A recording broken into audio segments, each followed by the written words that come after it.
Ready അല്ലേ?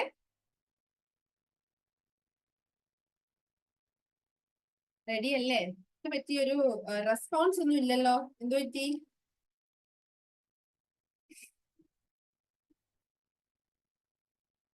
Okay, റെഡിയാണ്. So the first question is, projectile vomiting is a clinical feature of which gastrointestinal condition? A. Tracheoesophageal fistula. B. Cleft lip and palate. C. Pyloric stenosis. D. anorectal malformation. നോക്കുക, ഉത്തരം തെറ്റിക്കരുത്. എന്തെങ്കിലും doubts ഉണ്ടെങ്കിൽ നിങ്ങൾ answer പറയണ്ട. Wait for the answer. ഇപ്പം നിങ്ങൾ confident ആണ് നിങ്ങളുടെ ആൻസർ എങ്കിൽ you can for your answers. പറഞ്ഞോ. Okay, C. Okay, C. C. എല്ലാവരും ആൻസേഴ്സ് പറയണേ. ആരും പാസീവ് ആയിട്ട് ഇരിക്കരുത്. All passive in your classes. Be active. Okay, C. C.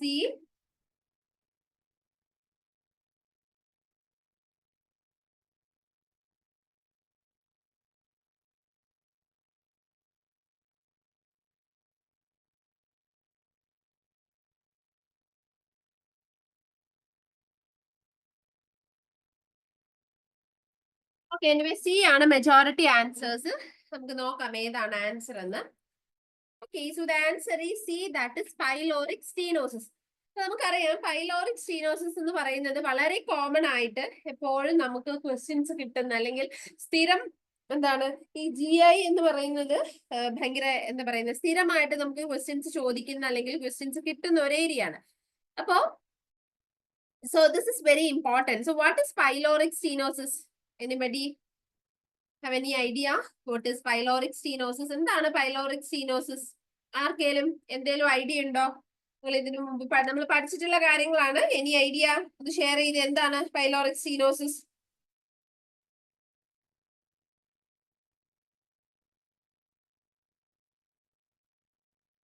പറഞ്ഞു ഒന്ന് റെസ്പോണ്ട് ചെയ്തേ. What is pyloric stenosis?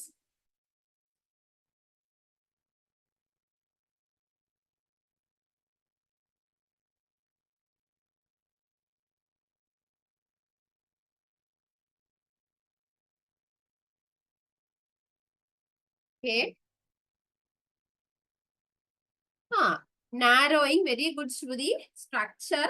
Okay.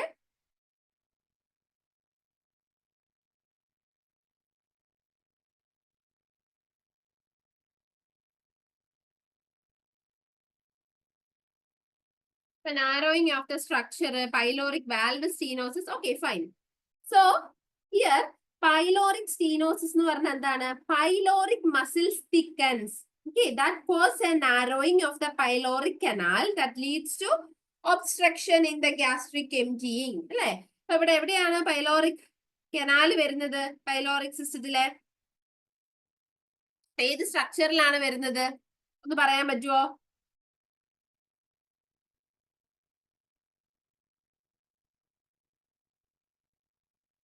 Anybody?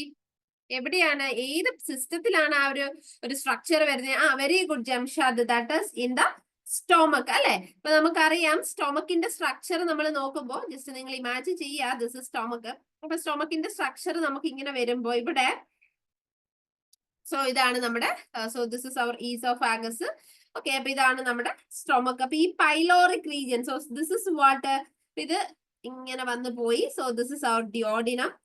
അപ്പൊ ഈ ഒരു പാർട്ടാണ്. So this is pylorus. Okay, അപ്പൊ ഈ പൈലോറിക് പാർട്ടിൽ എന്ത് സംഭവിക്കുന്നു? നാരോയിങ് സംഭവിക്കുന്നു. Okay, so how this happens? So എങ്ങനെയാണ് അത് ഉണ്ടാവുന്നത്? So here there is increases the cells in the increases the size of the cells അല്ലെ? സർക്കുലർ മസിൽ ഫൈബേഴ്സ് ആണ് ഇവിടെയുള്ള മസിൽ ഫൈബേഴ്സ്. ഏതാണ്? That is circular muscle fibers. So what happen means increases the size of the circular muscle fibers. ഈ pyloric പാർട്ടിലെ circular muscle ഫൈബേഴ്സിന്റെ size ഇങ്ങനെ increase ചെയ്യുന്നു. Increase ചെയ്യുമ്പോൾ എന്ത് സംഭവിക്കും? So that will cause narrowing of this canal. Narrowing എന്ന് പറഞ്ഞാൽ എന്താണ്? അവിടെ ആ കനാലിന്റെ പാസേജ് വളരെ സ്മോൾ ആയിട്ട് മാറും, നാരോ ആകും. So this is what happens in the pyloric stenosis. മനസ്സിലായല്ലോ? അപ്പൊ അവിടെ നമ്മൾ ഒന്ന് രണ്ട് കാര്യങ്ങൾ നമ്മൾ അവിടെ പഠിച്ചു. ഒന്ന്, pyloric part is dispersed with the circular muscle fibers. മനസ്സിലായല്ലോ? Circular muscle fibers ആണ്. So what is happens in pyloric stenosis? There is increases the size of the circular muscle fibers and that cause narrowing of the pyloric. So that cause pyloric stenosis. ഈ pyloric canal narrow ആവുന്നു. Okay. അപ്പൊ ഇവിടെ അല്ലെങ്കിൽ this is also called hypertrophic pyloric stenosis. ഇതിനെ നമ്മൾ പറയുന്ന മറ്റൊരു പേരാണ് hypertrophic pyloric stenosis. Hypertrophic. So when we will discuss about hypertrophic, so we have to discuss that. എന്താണ്? So what is hypertrophy and hyperplasia? എന്താണ് ഒന്ന് പറഞ്ഞേ. ഹൈപ്പർട്രോഫിയും ഹൈപ്പർപ്ലേഷ്യയും തമ്മിലുള്ള വ്യത്യാസം എന്താണ് എന്ന് പറഞ്ഞേ. എപ്പോഴും നമുക്ക് കോമൺ ആയിട്ട് വരുന്ന ക്വസ്റ്റ്യൻ വരുന്ന ഒരു ക്വസ്റ്റ്യൻ ആണ്. മീൻസ് ഒരു ഏരിയ ആണ്. What is the difference between hypertrophy, okay, hypertrophy and the hyperplasia? Is there any difference or both are same? എന്താണ് ഹൈപ്പർട്രോഫിയും ഹൈപ്പർപ്ലേഷ്യയും? Okay, very good. Hyperplasia means increases number of cells. Okay, hypertrophy means increases the size. Okay, so hypertrophy means അറിയാത്തവരുണ്ടെങ്കിൽ അല്ലെങ്കിൽ confusion വരുമെങ്കിൽ അവിടെ ഒരു box top of your notebook you have to draw one box അവിടെ എഴുതി വെക്കാം. Hypertrophy എന്ന് പറഞ്ഞാൽ എന്താണ്? സൈസ് ഇൻക്രീസ് ചെയ്യുന്നു. അപ്പൊ അവിടെ എഴുതി വെക്കുക സൈസ് ഇൻക്രീസ് ചെയ്യുന്നു. So you can draw that. അതായത് വെറുതെ നമുക്ക് പഠിക്കാൻ ഒരു എന്താ പറയുന്ന ഒരു എളുപ്പത്തിന് വേണ്ടിയിട്ട് നമുക്ക് അങ്ങനെ വരച്ചേക്കും. ഒരു മനുഷ്യനെ അവിടെ വരച്ചു വെക്കുക. വേഗം വരയ്ക്കാനാണ് എങ്ങനെ, അല്ലാതെ നിങ്ങൾക്ക് ഓർത്ത് വെക്കാൻ പറ്റുമെങ്കിൽ ദാറ്റ് ഇസ് ഫൈൻ. അതായത് സൈസ് ഇങ്ങനെ കൂടുന്നു, ഭയങ്കര കുറച്ച് നല്ല സൈസിൽ ഒരു മനുഷ്യനെ അവിടെ വരച്ചു വെക്കാം. ഓക്കെ, നമുക്കൊന്ന് റിലേറ്റ് ചെയ്യാൻ വേണ്ടിയിട്ടാണ്. കാണുമ്പോ പെട്ടെന്ന് സൈസ് എന്നൊക്കെ പറയുമ്പോഴേ സൈസ് ഇൻക്രീസ് ചെയ്യുന്നു. That is what hypertrophy. ഇനി ഹൈപ്പർപ്ലേഷ്യ എന്ന് പറഞ്ഞാൽ എന്താ? Hyperplasia means increase in the number. Okay, increase in number. So 1, 2, 3, 4 ഇതുപോലൊക്കെ വരച്ചു വെക്കാൻ പറയുന്നത് നിങ്ങൾക്കൊന്ന് പെട്ടെന്ന് റിലേറ്റ് ചെയ്ത് ഓർത്തെടുക്കാൻ വേണ്ടിയിട്ടാണ് കേട്ടോ. So increase in the size. ഇനിയിപ്പോ ഹൈപ്പർട്രോഫി എന്ന് പറയുമ്പോ ഈ ചിത്രം അല്ലെങ്കിലും നിങ്ങൾ വരച്ച ചിത്രം നിങ്ങൾക്ക് വെച്ച് റിലേറ്റ് ചെയ്യാൻ പറ്റും. സോ വലിയൊരു ഭയങ്കര സൈസ് ഇൻക്രീസ് ചെയ്ത ഒന്ന്, that is hypertrophy. And hyperplasia means increases the number. ഇപ്പൊ ഹൈപ്പർട്രോഫി എന്ന് പറയുമ്പോൾ ഫോർ എക്സാമ്പിൾ ഇപ്പൊ നമുക്ക് എക്സസീവ് ആയിട്ട് മസിൽ ഗ്രോത്ത് ഒക്കെ വരാം അല്ലെ. ഇപ്പൊ ഓവർ ആയിട്ട് എക്സസൈസ് ചെയ്യുന്നവർക്കൊക്കെ എന്താ സംഭവിക്കുന്നത്? So what is happens? ജിമ്മിലൊക്കെ പോയി എക്സസൈസ് ഒക്കെ ചെയ്യുമ്പോൾ ദാറ്റ് ഇസ് ഹൈപ്പർട്രോഫി ആണ്. So increases the muscle size or muscle enlargement will happens അല്ലെ. ഇനിയിപ്പോ ഹൈപ്പർപ്ലേഷ്യ എന്ന് പറയുമ്പോൾ എന്താ? നമ്പേഴ്സ്, ടിഷ്യൂ സെൽസ് നമ്പേഴ്സ് ആണ് ഇൻക്രീസ് ചെയ്യുന്നത്. ഫോർ എക്സാമ്പിൾ ഇപ്പം ഒരു എന്താ നമ്മളിപ്പോ എക്സാമ്പിൾ പറയും, സിമ്പിൾ എക്സാമ്പിൾ നമുക്ക് പറയാം. ഡ്യൂറിങ് മെൻസ്ട്രൽ സൈക്കിൾ എന്താ സംഭവിക്കുന്നത്? ഈ ഹോർമോണിന്റെ വേരിയേഷൻസ് അല്ലെങ്കിൽ ഹോർമോൺ സ്റ്റിമുലേഷൻസ് കൊണ്ട് എന്താണ് എൻഡോമെട്രിയൽ സെൽസിന്റെ സൈസ് കൂടുന്നു അല്ലെ, അല്ലെങ്കിൽ നമ്പേഴ്സ് കൂടുന്നു. So that is an example for this hyperplasia. നിങ്ങളൊന്ന് ഓർത്തിരിക്കാൻ വേണ്ടി പറഞ്ഞാണ്. So we can go to the pyloric stenosis. അപ്പൊ pyloric stenosis ആ ഒരു സൈഡിൽ ഒരു ഇമേജ് വരച്ചു വെച്ചിട്ട് പഠിക്കുക. അപ്പൊ കുറച്ചും കൂടി നിങ്ങൾക്ക് റിലേറ്റ് ചെയ്യാൻ വേണ്ടി പറ്റും. ഓക്കെ, പിന്നെ നമ്മൾ ഓർത്തിരിക്കേണ്ട അടുത്ത പോയിന്റ്, അപ്പൊ നിങ്ങൾ അവിടെ എഴുതി വെക്കുക. ഒന്നാമത്തത് പൈലോറിക് സ്റ്റീനോസിസ് എന്ന് എഴുതി വെക്കുക, അല്ലെങ്കിൽ ബാർ ഹൈപ്പർട്രോഫിക് പൈലോറിക് സ്റ്റീനോസിസ് എന്ന് എഴുതി വെക്കുക. ആ ചിത്രം അവിടെ വരച്ചു വെക്കുക. അതിനുശേഷം you have to write the first point. എന്താണ്? Acquired condition. അക്വേർഡ് കണ്ടീഷൻ എന്ന് പറഞ്ഞാൽ എന്താണ്? So that is develop after few days of birth. നമുക്ക് കുഞ്ഞ് ജനിച്ചു കഴിയുമ്പോഴാണ് മനസ്സിലാവുന്നത്. So it's an acquired condition. പിന്നെ നമുക്ക് പറയാൻ പറ്റുന്ന മെയിൻ ആയിട്ട് നമ്മൾ പറയുന്ന ഒരു കാര്യം, അപ്പൊ ഫോർ എക്സാമ്പിൾ നമ്മൾ കുറച്ച് റിസ്ക് ഫാക്ടേഴ്സ് പറയുന്നത്. So that might be the reason. ഒന്ന്, നമ്മൾ എപ്പോഴും പറയുന്ന പോലെ, so the correct theology is unknown. നമുക്ക് കറക്റ്റ് പറയാൻ പറ്റില്ല. This may be the cause എന്നൊന്നും പറയാൻ പറ്റത്തില്ല. പക്ഷെ നിങ്ങൾക്ക് ഇപ്പൊ ഓപ്ഷനിൽ കിട്ടാം സം റിസ്ക് ഫാക്ടേഴ്സ്. അപ്പൊ അവിടെ ജസ്റ്റ് ഒരു ആരോ വരച്ച റിസ്ക് ഫാക്ടർ എന്ന് എഴുതിയിട്ട് ഒരു ബോക്സ് ഇട്ടിട്ട് എഴുതുക. യൂഷ്വലി വരുന്നത് anti epileptic drug. If the mother is taking anti or mother is on anti epileptic drug during the pregnancy period or antenatal period, the child might get pyloric stenosis. അപ്പൊ എപ്പോഴും നമുക്ക് question ചോദിക്കാം അവര് ഏത് drug എടുക്കുന്നവർക്കാണ് അല്ലെങ്കിൽ ഏത് drug that cause pyloric stenosis എന്നുള്ള രീതിയിൽ ക്വസ്റ്റ്യൻ വരാം. അപ്പൊ ആന്റി എപ്പിലെപ്റ്റിക് അതുപോലെ തന്നെ വരുന്ന ഒരു മെഡിസിൻ ആണ് എറിത്രോമൈസിൻ. സോ എറിത്രോമൈസിൻ എന്ത് ടൈപ്പ് മെഡിസിൻ ആണ്? Erythromycin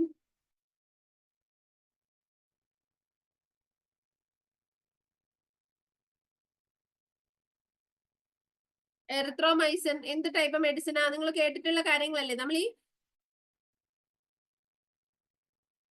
very good. Erythromycin is ആണ് മാക്രോലിഡ് ആന്റിബയോട്ടിക് ആണ്, ഒരു ആന്റിബയോട്ടിക് ആണ്. ബാക്ടീരിയൽ ഇൻഫെക്ഷന് നമ്മൾ എന്താണ് അവിടെ സംഭവിക്കുന്നത്? ബാക്ടീരിയൽ പ്രോട്ടീൻ സിന്തസിസ് ഇൻഹിബിറ്റ് ചെയ്യുന്ന ഒരു മെഡിസിൻ ആണ്. അപ്പൊ ഈ എറിത്രോമൈസിൻ ലേറ്റർ ട്രൈമസ്റ്ററിൽ ദാറ്റ് ഈസ് ഇൻ തേർഡ് ട്രൈമസ്റ്ററിൽ എടുക്കുകയാണെങ്കിൽ റിസ്ക് വരാം. അപ്പൊ ഈ രണ്ട് മെഡിസിൻസും you have to note down. ഏതൊക്കെയാണ്? ഒന്ന് anti epileptic medication and second one that is erythromycin in the later stage of pregnancy or third trimester of pregnancy. So that is very important regarding pyloric stenosis. Okay. ഇനി നമുക്കിപ്പോ main ആയിട്ടും ഈ pyloric സ്റ്റീനോസിസിൽ ഒരു exam point of വ്യൂവിലൂടെ എപ്പോഴും നമുക്ക് repeated ആയിട്ട് question വരുന്ന ഒരു കാര്യമാണ് ദാറ്റ് ഈസ് ഓക്കെ. ഈ സിംറ്റംസ് ആണ് നമുക്ക് എപ്പോഴും ചോദിക്കുന്നത്. ഇപ്പൊ ഫ്രീക്വന്റ്ലി ചോദിക്കുന്ന ഒന്നാണ് ദാറ്റ് ഈസ് പ്രൊജക്ടൈൽ വോമിറ്റിംഗ്. അടുത്ത് നിങ്ങൾ അവിടെ എഴുതി വെക്കാം പ്രൊജക്ടൈൽ. PV തെറ്റിദ്ധരിക്കരുത്. അപ്പൊ നിങ്ങൾ അവിടെ ഫുൾ ഫോമിൽ എഴുതി വെക്കാം. എനിക്ക് എഴുതാനുള്ള ഡിഫിക്കൽറ്റി കൊണ്ടാണ് അങ്ങനെ ഷോർട്ട് ഫോം യൂസ് ചെയ്യുന്നത്. അപ്പം you have to write completely. Okay, so that is projectile vomiting. ഈ പ്രൊജക്ടൈൽ വോമിറ്റിംഗിന് ഒരു പ്രത്യേകതയുണ്ട്. It is a non bilious vomiting. എന്നിട്ട് അതിന്റെ ബ്രാക്കറ്റില് വേറൊരു കളർ പെന്നും കൊണ്ട് എഴുതി വെക്കുക that is the cardinal sign of pyloric stenosis. This is very important point. എന്താണ് cardinal sign of pyloric stenosis? എന്താണ്? That is projectile vomiting. That is bilious, non bilious projectile vomiting. അപ്പൊ റിപ്പീറ്റഡ് ആയിട്ട് question വരുന്നതാണ് non bilious projectile vomiting. ഇനി അങ്ങനെ ഇരിക്കെ ബൈലസ് projectile vomiting കേട്ടിട്ടുണ്ടോ? ബൈലസ് projectile vomiting ഏതെങ്കിലും കണ്ടീഷന്റെ എന്താണ് വോട്ട് സൈൻ ആണോ? ബൈലസ് പ്രൊജക്ടൈൽ വോമിറ്റിംഗ് അറിയുവോ? So that you have to find out in the next class. അപ്പൊ നെക്സ്റ്റ് ക്ലാസ്സിലേക്കുള്ള ഒരു അസൈൻമെന്റ് ആണത്. നോൺ ബൈലസ് വോമിറ്റിംഗ് ആണെങ്കിൽ ദാറ്റ് ഈസ് പ്രൊജക്ടൈൽ വോമിറ്റിംഗ് ആണെങ്കിൽ that is the cardinal sign of what? Pyloric stenosis. ഇനി bilious projectile vomiting ആണെങ്കിൽ അത് ഏത് ഡിസീസിന്റെ സൈൻ ആണ് എന്നുള്ളത് എഴുതുക. അപ്പൊ നിങ്ങൾ എന്ത് ചെയ്യണം? നിങ്ങളുടെ ബുക്കിൽ ഒരു box top of your notebook you have to draw. അപ്പൊ അവിടെ നിങ്ങൾ എഴുതി വെക്കണം നോൺ ബൈലസ് വോമിറ്റിംഗ്, ഒരു ഹൈഫൺ ഇട്ടിട്ട് ദാറ്റ് ഈസ് പൈലോറിക് സ്റ്റീനോസിസ്. ഇനി ബൈലസ് പ്രൊജക്ടൈൽ വോമിറ്റിംഗ് ഹൈഫൺ ഇട്ടിട്ട് കണ്ടുപിടിക്കുക, എഴുതുക. നെക്സ്റ്റ് ക്ലാസ്സിൽ you have to intimate. Okay, അപ്പൊ അവിടെ ഒന്ന് ദാറ്റ് ഈസ് പ്രൊജക്ടൈൽ വോമിറ്റിംഗ്. അതാണ് കാർഡിനൽ സൈൻ എന്ന് പറയുന്നത്. ഈ അടുത്തത് വളരെ ഇമ്പോർട്ടന്റ് ആയിട്ട് വരുന്ന ഒന്നാണ് olive shaped mass. Okay, olive shaped mass. For example ചിലപ്പോൾ നിങ്ങൾക്ക് ഈ അപ്ലിക്കേഷൻ ലെവൽ പോലെ ഇല്ല. ഇപ്പൊ നിങ്ങൾ നോർസെറ്റ് ഒക്കെ എഴുതുമ്പോൾ അതിൽ വരാം when a child in the ward vannu got admitted to the ward and during physical examination so a mass palpated over the abdomen or mid epigastric region എന്നൊക്കെ തരാം. സോ പിന്നെ വേറെ കുറച്ച് അസോസിയേറ്റഡ് ആയിട്ടുള്ള സിംറ്റംസ് തന്നാൽ പോസിബിൾ ഡയഗ്നോസിസ് എന്താണ്? So sometimes that might ask. Okay, അപ്പൊ നിങ്ങൾ ചെയ്യേണ്ടത് അതൊന്ന് നോട്ട് ഡൗൺ ചെയ്ത് വെക്കുക. Olive shaped mask and another important water finding which we can see in pyloric stenosis. Okay, olive shaped mass എന്നതിന്റെ ബ്രാക്കറ്റിൽ അവിടെ എഴുതി വെക്കുക എന്താണ്? Over abdomen or mid epigastric region. ഒന്നെങ്കിൽ ഓവർ അബ്ഡോമിൻ അല്ലെങ്കിൽ മിഡ് എപ്പിഗാസ്ട്രിക് റീജിയൻ. എഴുതിയോ?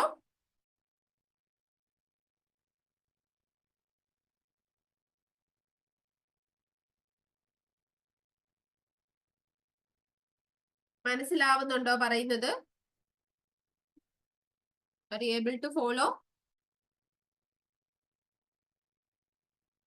Okay. Olive shaped mass എവിടെയാണ്? റൈറ്റ് അപ്പർ ക്വാഡ്രന്റ് അല്ലെങ്കിൽ മിഡ് എപ്പിഗാസ്ട്രിക് റീജിയൻ. ഓക്കെ, ഇനി മൂന്നാമത് നമ്മൾ ഇമ്പോർട്ടന്റ് ആയിട്ട് നമ്മൾ പറയുന്ന ഒരു കാര്യമാണ് that is visible gastric peristalsis. That is very important.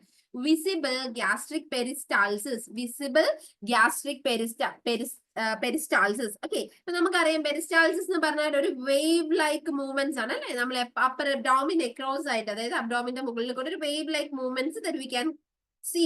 ഇപ്പൊ ഒരു ബിഫോർ വോമിറ്റിംഗ് അല്ലെങ്കിൽ ഒരു എന്തുകൊണ്ടാണ് അത് വരുന്നത്? ഡ്യൂ ടു എന്താണ് പറയുന്നത്, ഫോഴ്സ്ഫുൾ സ്റ്റൊമക് കൺട്രാക്ഷൻ. അതുകൊണ്ടാണ് ഈ ഒരു visible wave like movements we can see that. അതിനാണ് നമ്മൾ പെരിസ്റ്റാൾസിസ് എന്ന് പറയുന്നത്. അപ്പൊ ഇവിടെ ഈ പൈലോറിക് സ്റ്റീനോസിസ് ഉള്ള ആൾക്കാരിൽ, അല്ലെ കുഞ്ഞുങ്ങളില്, visible gastric peristalsis we can see. Okay, അപ്പൊ അത് യൂഷ്വലി നമ്മൾ പറയുന്നത് ഫ്രം ലെഫ്റ്റ് ടു റൈറ്റ് ആണ്. നമ്മൾ ആ ഒരു മൂവ്മെന്റ് പറയുക, that is left to right ആണ് നമുക്ക് അത് കാണാൻ വേണ്ടി സാധിക്കുന്നത്. മനസ്സിലായല്ലോ? Left to right we can see a visible gastric peristalsis. Gastric peristalsis എന്ന് എഴുതുക, വിസിബിൾ ഗ്യാസ്ട്രിക് പെരിസ്റ്റാൾസിസ്, എന്നിട്ട് ബ്രാക്കറ്റിൽ എഴുതുക ലെഫ്റ്റ് ടു റൈറ്റ്. ഓക്കെ, അപ്പൊ അവിടെ നിൽക്കട്ടെ. What is peristalsis? Normal peristaltic rate എത്രയാണ്?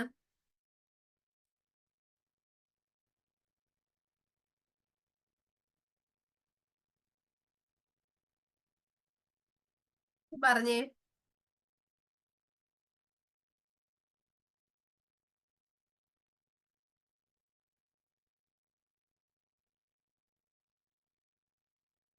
Anybody, any answers? ഇങ്ങനെയാണ് നമ്മൾ പഠിച്ചു പോവേണ്ടത്. ഇപ്പം ഒന്ന് പറഞ്ഞേ.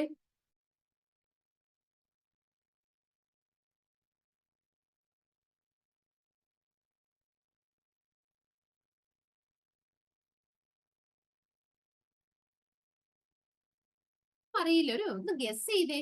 നിങ്ങളുടെ ബുദ്ധിയിൽ തോന്നുന്ന ഒരു right or wrong, no problem. 2 to 3 per minute. Very good. Okay, fine Aswathi, very good. അപ്പൊ ഇവിടെ ഒരു ബോക്സ് വരച്ചോ, വേഗം ഒരു ബോക്സ് വരച്ചോ. എന്നിട്ട് അവിടെ എഴുതി വെക്കുക പെരിസ്റ്റാൾസിസ് എന്ന് എഴുതുക. പെരിസ്റ്റാൾസിസ് എന്ന് എഴുതുക, അണ്ടർലൈൻ ദാറ്റ് പോയിന്റ്. എന്നിട്ട് എഴുതുക ഒരു പോയിന്റ്. ഇപ്പൊ നിങ്ങൾക്ക് മനസ്സിലാകാൻ വേണ്ടി വാട്ട് ഇസ് പെരിസ്റ്റാൾസിസ് ചിലപ്പോ ഇങ്ങനെ ചോദിക്കാം. എന്താണ് what sometimes they can ask a wave like what rhythmic contraction and relaxation of the muscles of the digestive tract. Options തരാം. അതായത് നമ്മുടെ ഫുഡിനെ പ്രൊപ്പൽ ചെയ്യുന്ന, അതായത് നമ്മൾ ഫുഡ് കഴിക്കുന്നു അല്ലെ, നമ്മളിപ്പോ ഫുഡ് കഴിക്കുന്നു, അത് ഈ എലിമെന്ററി ട്രാക്റ്റിലൂടെ പോകുമ്പോ അതിനെ ഇങ്ങനെ ഒഴുക്കി കൊണ്ടുപോകുന്ന ഇങ്ങനെ ഒരു പ്രൊപ്പൽസ് മൂവ്മെന്റിലൂടെയാണ് അത് പോകുന്നത്. ആ ഫുഡിനെ പ്രൊപ്പൽ ചെയ്ത് ഈസോഫാഗസിൽ നിന്ന് നമ്മുടെ ത്രൂ എയ്നസ്, സ്റ്റൊമക് ടു എയ്നസിലേക്ക് എത്തിക്കുന്ന ഒരു പ്രൊപ്പൽസീവ് മൂവ്മെന്റ് ആണ് ഈ പെരിസ്റ്റാൾസിസ് എന്ന് പറയുന്നത്. So it is what just like A wave like, ഒരു വേവ് പോലെ, wave like rhythmic contraction and relaxation. So contraction, relaxation, that what happening. അപ്പൊ അവിടെ ജസ്റ്റ് ഒന്ന് എഴുതി വെക്കുക, rhythmic what you can write, wave like rhythmic contraction and relaxation of muscles in the digestive tract. Okay, അടുത്ത point ആക്കി നിങ്ങൾക്ക് എഴുതാം. It propels food forward, അതായത് മുന്നോട്ടേക്ക്, അതായത് നമ്മൾ കഴിക്കുന്ന ഫുഡ് ഈസോഫാഗസ് ടു ഏനസിലേക്ക് പോകണ്ടേ. അപ്പൊ ഇത് propels food forward from esophagus to the anus. You can write that. Okay, കിട്ടിയല്ലോ? എഴുതിയോ? എഴുതിയോ? എഴുതിയോ? റെസ്പോണ്ട് ചെയ്തേ. എഴുതിയോ?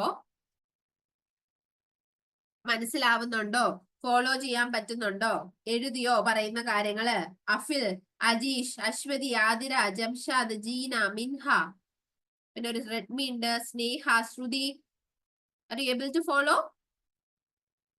ഓക്കെ, അപ്പൊ നമ്മള് പ്രൊപ്പൽസീവ് മൂവ്മെന്റ് ഈസ് ദർ, അതാണ് നമ്മുടെ പെരിസ്റ്റാൾസിസ് എന്ന് പറയുന്നത്. ഇനി അടുത്ത് നിങ്ങൾ അവിടെ ഒരു കുഞ്ഞ് വേറൊരു കളർ പെന്നും കൊണ്ട് അവിടെ എഴുതി വെക്കുക, പെരിസ്റ്റാൾ, normal rate of peristalsis. You have to write എന്താണ് normal rate of peristalsis.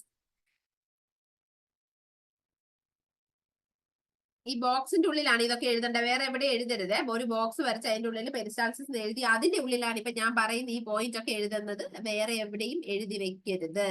Okay, normal rate of peristalsis എന്ന് പറയുന്നത്, so normal rate of peristalsis ഇപ്പൊ യൂഷ്വലി നമ്മള് നോർമൽ റേറ്റ് എപ്പോഴും 4 ആയിട്ടാണ് പറയാറ്. അതായത് normal rate in the oesophagus, in the stomach, in the small ഇൻഡസ്ട്രൈൻ and large ഇൻഡസ്ട്രൈൻ. Okay, അപ്പൊ ഒന്ന് അറിഞ്ഞിരിക്കുക, ഈസോഫാഗസിലാണെങ്കിൽ ഓക്കെ ദാറ്റ് ഈസ് 2 to കേൾക്കുന്നുണ്ട്. ഓക്കെ 2 to 4 per second ആണ് കൺട്രാക്ഷൻ നമ്മൾ പറയാ. Okay 2 to 4 contractions per seconds ആണ് നമ്മൾ പറയാ. സോ ഇപ്പൊ പെരിസ്റ്റാൾസിസ് നമ്മൾ ഈസോഫാഗസ് പറയുമ്പോൾ that is happens only during swallowing. നമ്മൾ ഫുഡ് ഇറക്കുന്ന ആ ഒരു അപ്പൊ ബ്രാക്കറ്റിൽ സ്വാലോയിങ് കൂടി എഴുതി വെക്കുക. 2 to 4 per seconds only during swallowing. Food നമ്മൾ ഇറങ്ങുന്ന സ്വാലോ ചെയ്യുന്ന ടൈമിൽ മാത്രമേ വരുള്ളൂ. Then when it come to stomach നമ്മൾ യൂഷ്വലി കൗണ്ട് ചെയ്യാം. ഓക്കെ സ്റ്റൊമക്കില് 3 contractions per minute. Okay, 3 contractions per minute. And when come to small intestine, okay, small intestine it is 12 to 20 contractions per minute. Okay, 12 to 20 contractions വരാം. ഇനി large intestine ആണെങ്കിൽ 3 to 4. അപ്പൊ usually ഇത് വളരെ slow movement ആയിരിക്കും. ഇപ്പൊ നമ്മൾ ഈ സ്ലോ ഡൗൺ ആയിട്ടുള്ള മൂവ്മെന്റ്സ് പോകുന്നത് ലാർജ് ഇന്റസ്റ്റൈനിലാണ്. 3 to 4 contractions per minute, sorry per day. അത്രയാണ് നമ്മൾ വളരെ സ്ലോ മൂവ്മെന്റ് ആണ് നമ്മൾ ലാർജ് ഇന്റസ്റ്റൈനിൽ പറയുന്നത്. പിന്നെ ഇവിടെ നമ്മൾ ഇതിലൊന്ന് ജസ്റ്റ് നമ്മളൊന്ന് ഓർത്തിരിക്കേണ്ടത് വളരെ കോമൺ ആയിട്ട് ചോദിക്കുന്ന ഒന്നാണ് പാരലറ്റിക് ഇലിയസ്. നമ്മൾ കേട്ടിട്ടുണ്ട് അല്ലെ, constipation which is complicated to the condition that is paralytic ileus. Paralytic ഇലിയസിന്റെ കേസിൽ എന്താണ്, ഈ പെരിസ്റ്റാൾട്ടിക് മൂവ്മെന്റ് വളരെ കുറവായിരിക്കും. ഓക്കെ ഡിക്രീസ്ഡ് ആയിരിക്കും. ഓക്കെ ഇനീഷ്യലി വളരെ കുറവായിരിക്കും, ഇനീഷ്യലി വളരെ ഡിക്രീസ്ഡ് ആയിരിക്കും, ദെൻ ലേറ്റർ ടു ആബ്സെന്റ്, പിന്നെ നമുക്ക് കിട്ടുകയില്ല പാരലറ്റിക് ഇലിയസിൽ. സോ കോൺസ്റ്റിപ്പേഷൻ ആണ് which complicated to paralytic Elias. പിന്നെ അതുപോലെ തന്നെ കുറയുന്ന ഒരു കണ്ടീഷൻ നമുക്ക് വരുന്നതാണ്, നമുക്കറിയാവുന്നതാണ് ഹിക്സ്പ്രിങ്സ് ഡിസീസ്. കേട്ടിട്ടുണ്ടോ? ഹിക്സ്പ്രിങ്സ് ഡിസീസ്,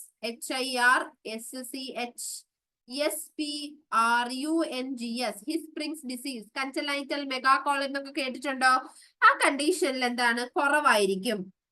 ഓക്കെ പിന്നെ അതുപോലെ തന്നെ ഇപ്പൊ നമുക്കറിയാം for example irritable bowel syndrome. So peristalsis is very increased. ഇനിയിപ്പോ നമുക്ക് ഗ്യാസ്ട്രൈറ്റിസ്, ഡയേറിയ അങ്ങനെയുള്ള കണ്ടീഷനിലാണെങ്കിൽ പെരിസ്റ്റാൾസിസ് ഇൻക്രീസ്ഡ് ആയിരിക്കും. ഇനി ഒരു ടിപ്പിക്കൽ കണ്ടീഷൻ ഉണ്ട്, that is intestinal obstruction. Okay, if a patient is suffering with intestinal obstruction, so what is happens to this peristalsis means initially peristaltic rate increased ആയിരിക്കും, later it will become absent. അതായത് ആദ്യം ഭയങ്കര increased ആയിരിക്കും, പിന്നെ കുറഞ്ഞ് അത് absent ആയിട്ട് മാറും. അത് നമുക്ക് ഈ ഒരു ഇന്റസ്റ്റൈനൽ ഒബ്സ്ട്രക്ഷനിലാണ് അത് മെയിൻ ആയിട്ടും കാണാൻ വേണ്ടി പറ്റുന്നത്. പിന്നെ അതുപോലെ തന്നെ നമ്മൾ പറയുന്ന ഒന്നാണ് ഹൈപ്പർ തൈറോയിഡിസത്തിൽ and hypothyroidism. Okay in hyperthyroidism peristaltic rate increased, hypothyroidism decreased ആണ്. So this is all about peristaltic rate. അപ്പൊ അത് പറഞ്ഞത് കൊണ്ട് പെരിസ്റ്റാൾസിസിനെ കുറിച്ച് പിന്നെ നമ്മൾ എപ്പോഴെങ്കിലും ഡിസ്കസ് ചെയ്യണമെന്നില്ല, ബട്ട് ഇമ്പോർട്ടന്റ് ആണ്. So you have to note down these notes. Okay clear? So ഇപ്പൊ പെരിസ്റ്റാൾസിസിനെ കുറിച്ച് ഏകദേശം ഒരു ഐഡിയ കിട്ടിയിട്ടുണ്ടെന്ന് ഞാൻ വിചാരിക്കുന്നു. Okay then we can move to pyloric stenosis. ഇപ്പൊ ഇവിടെ പൈലോറിക് സ്റ്റീനോസിസില് ഓക്കെ നമ്മൾ പറഞ്ഞു എന്തൊക്കെയാണ്, projectile non bilious projectile vomiting is there. പിന്നെ അതുപോലെ തന്നെ വരുന്ന ഒരു കാര്യമാണ് എന്ത്, that is palpable olive shaped mass. Okay, olive shaped mass that we can see over the abdomen. പിന്നെ അതുപോലെ തന്നെ പറഞ്ഞു visible gastric peristalsis is there, and then the very important thing that is dehydration. Okay, but dehydration ന്റെ main sign ആണ് sunken fontanel. Okay, sunken fontanelle. പിന്നെ അതുപോലെ തന്നെ നമുക്ക് എന്താണ്, ഡ്രൈ മൗത്ത്. കുഞ്ഞിന് ഫോണ്ടനിലെ ഭയങ്കര സങ്കൺ ആയിരിക്കും. ഏത് ഫോണ്ടനിലാണ്, ആന്റീരിയർ ഫോണ്ടനിലാണോ പോസ്റ്റീരിയർ ഫോണ്ടനിലാണോ സങ്കൺ ആയിട്ടുണ്ടാവുക ഡീഹൈഡ്രേഷനിൽ? വേഗം പറഞ്ഞേ.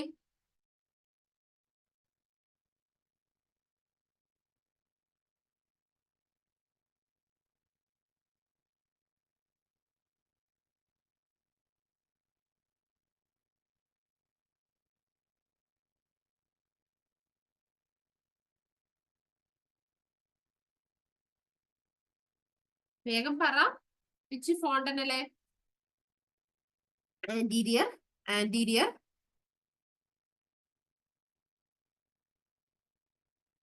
Okay very good. So anterior ഫോണ്ടനിലാണ് സങ്കൺ ആവുക. Sunken means what is happens in sunken? അതായത് സങ്കൺ എന്ന് പറയുമ്പോൾ ഇപ്പം ഡീഹൈഡ്രേഷൻ ആണല്ലേ, കുഞ്ഞിന്റെ ഡീഹൈഡ്രേഷൻ, അതായത് കുഞ്ഞിന്റെ ശരീരത്തില് ജലാംശം നഷ്ടപ്പെടുന്നു, ഭയങ്കരമായിട്ടുള്ള fluid loss. If you want you can note down, ഒരു ബോക്സിലിട്ട് എഴുതി വെക്കാം. അതായത് ഇപ്പൊ dehydration happens, so that is what happens. So fluid loss ആണ് സംഭവിക്കുന്നത്. ഫ്ലൂയിഡ് ലോസ് വരുമ്പോ എന്ത് പറ്റും? So that leads to decreased intracranial pressure. Intracranial pressure കുറയും. അപ്പൊ കുറയുമ്പോ എന്താണ് സംഭവിക്കുന്നത്? ബ്രെയിനിന്റെ ചുറ്റുമുള്ള ടിഷ്യൂസ് ഷ്രിങ്ക് ആവും, സ്ലൈറ്റ് ആയിട്ടൊന്ന് ചുരുങ്ങും, സ്ലൈറ്റ് ആയിട്ടൊന്ന് ഷ്രിങ്ക് ആവും. അപ്പൊ ഇവിടെ എഴുതാം brain and surrounding tissues shrink slightly, so that leads to depression in the anterior fontanelle. മനസ്സിലായോ? Depression in the anterior ഫോണ്ടനലെ.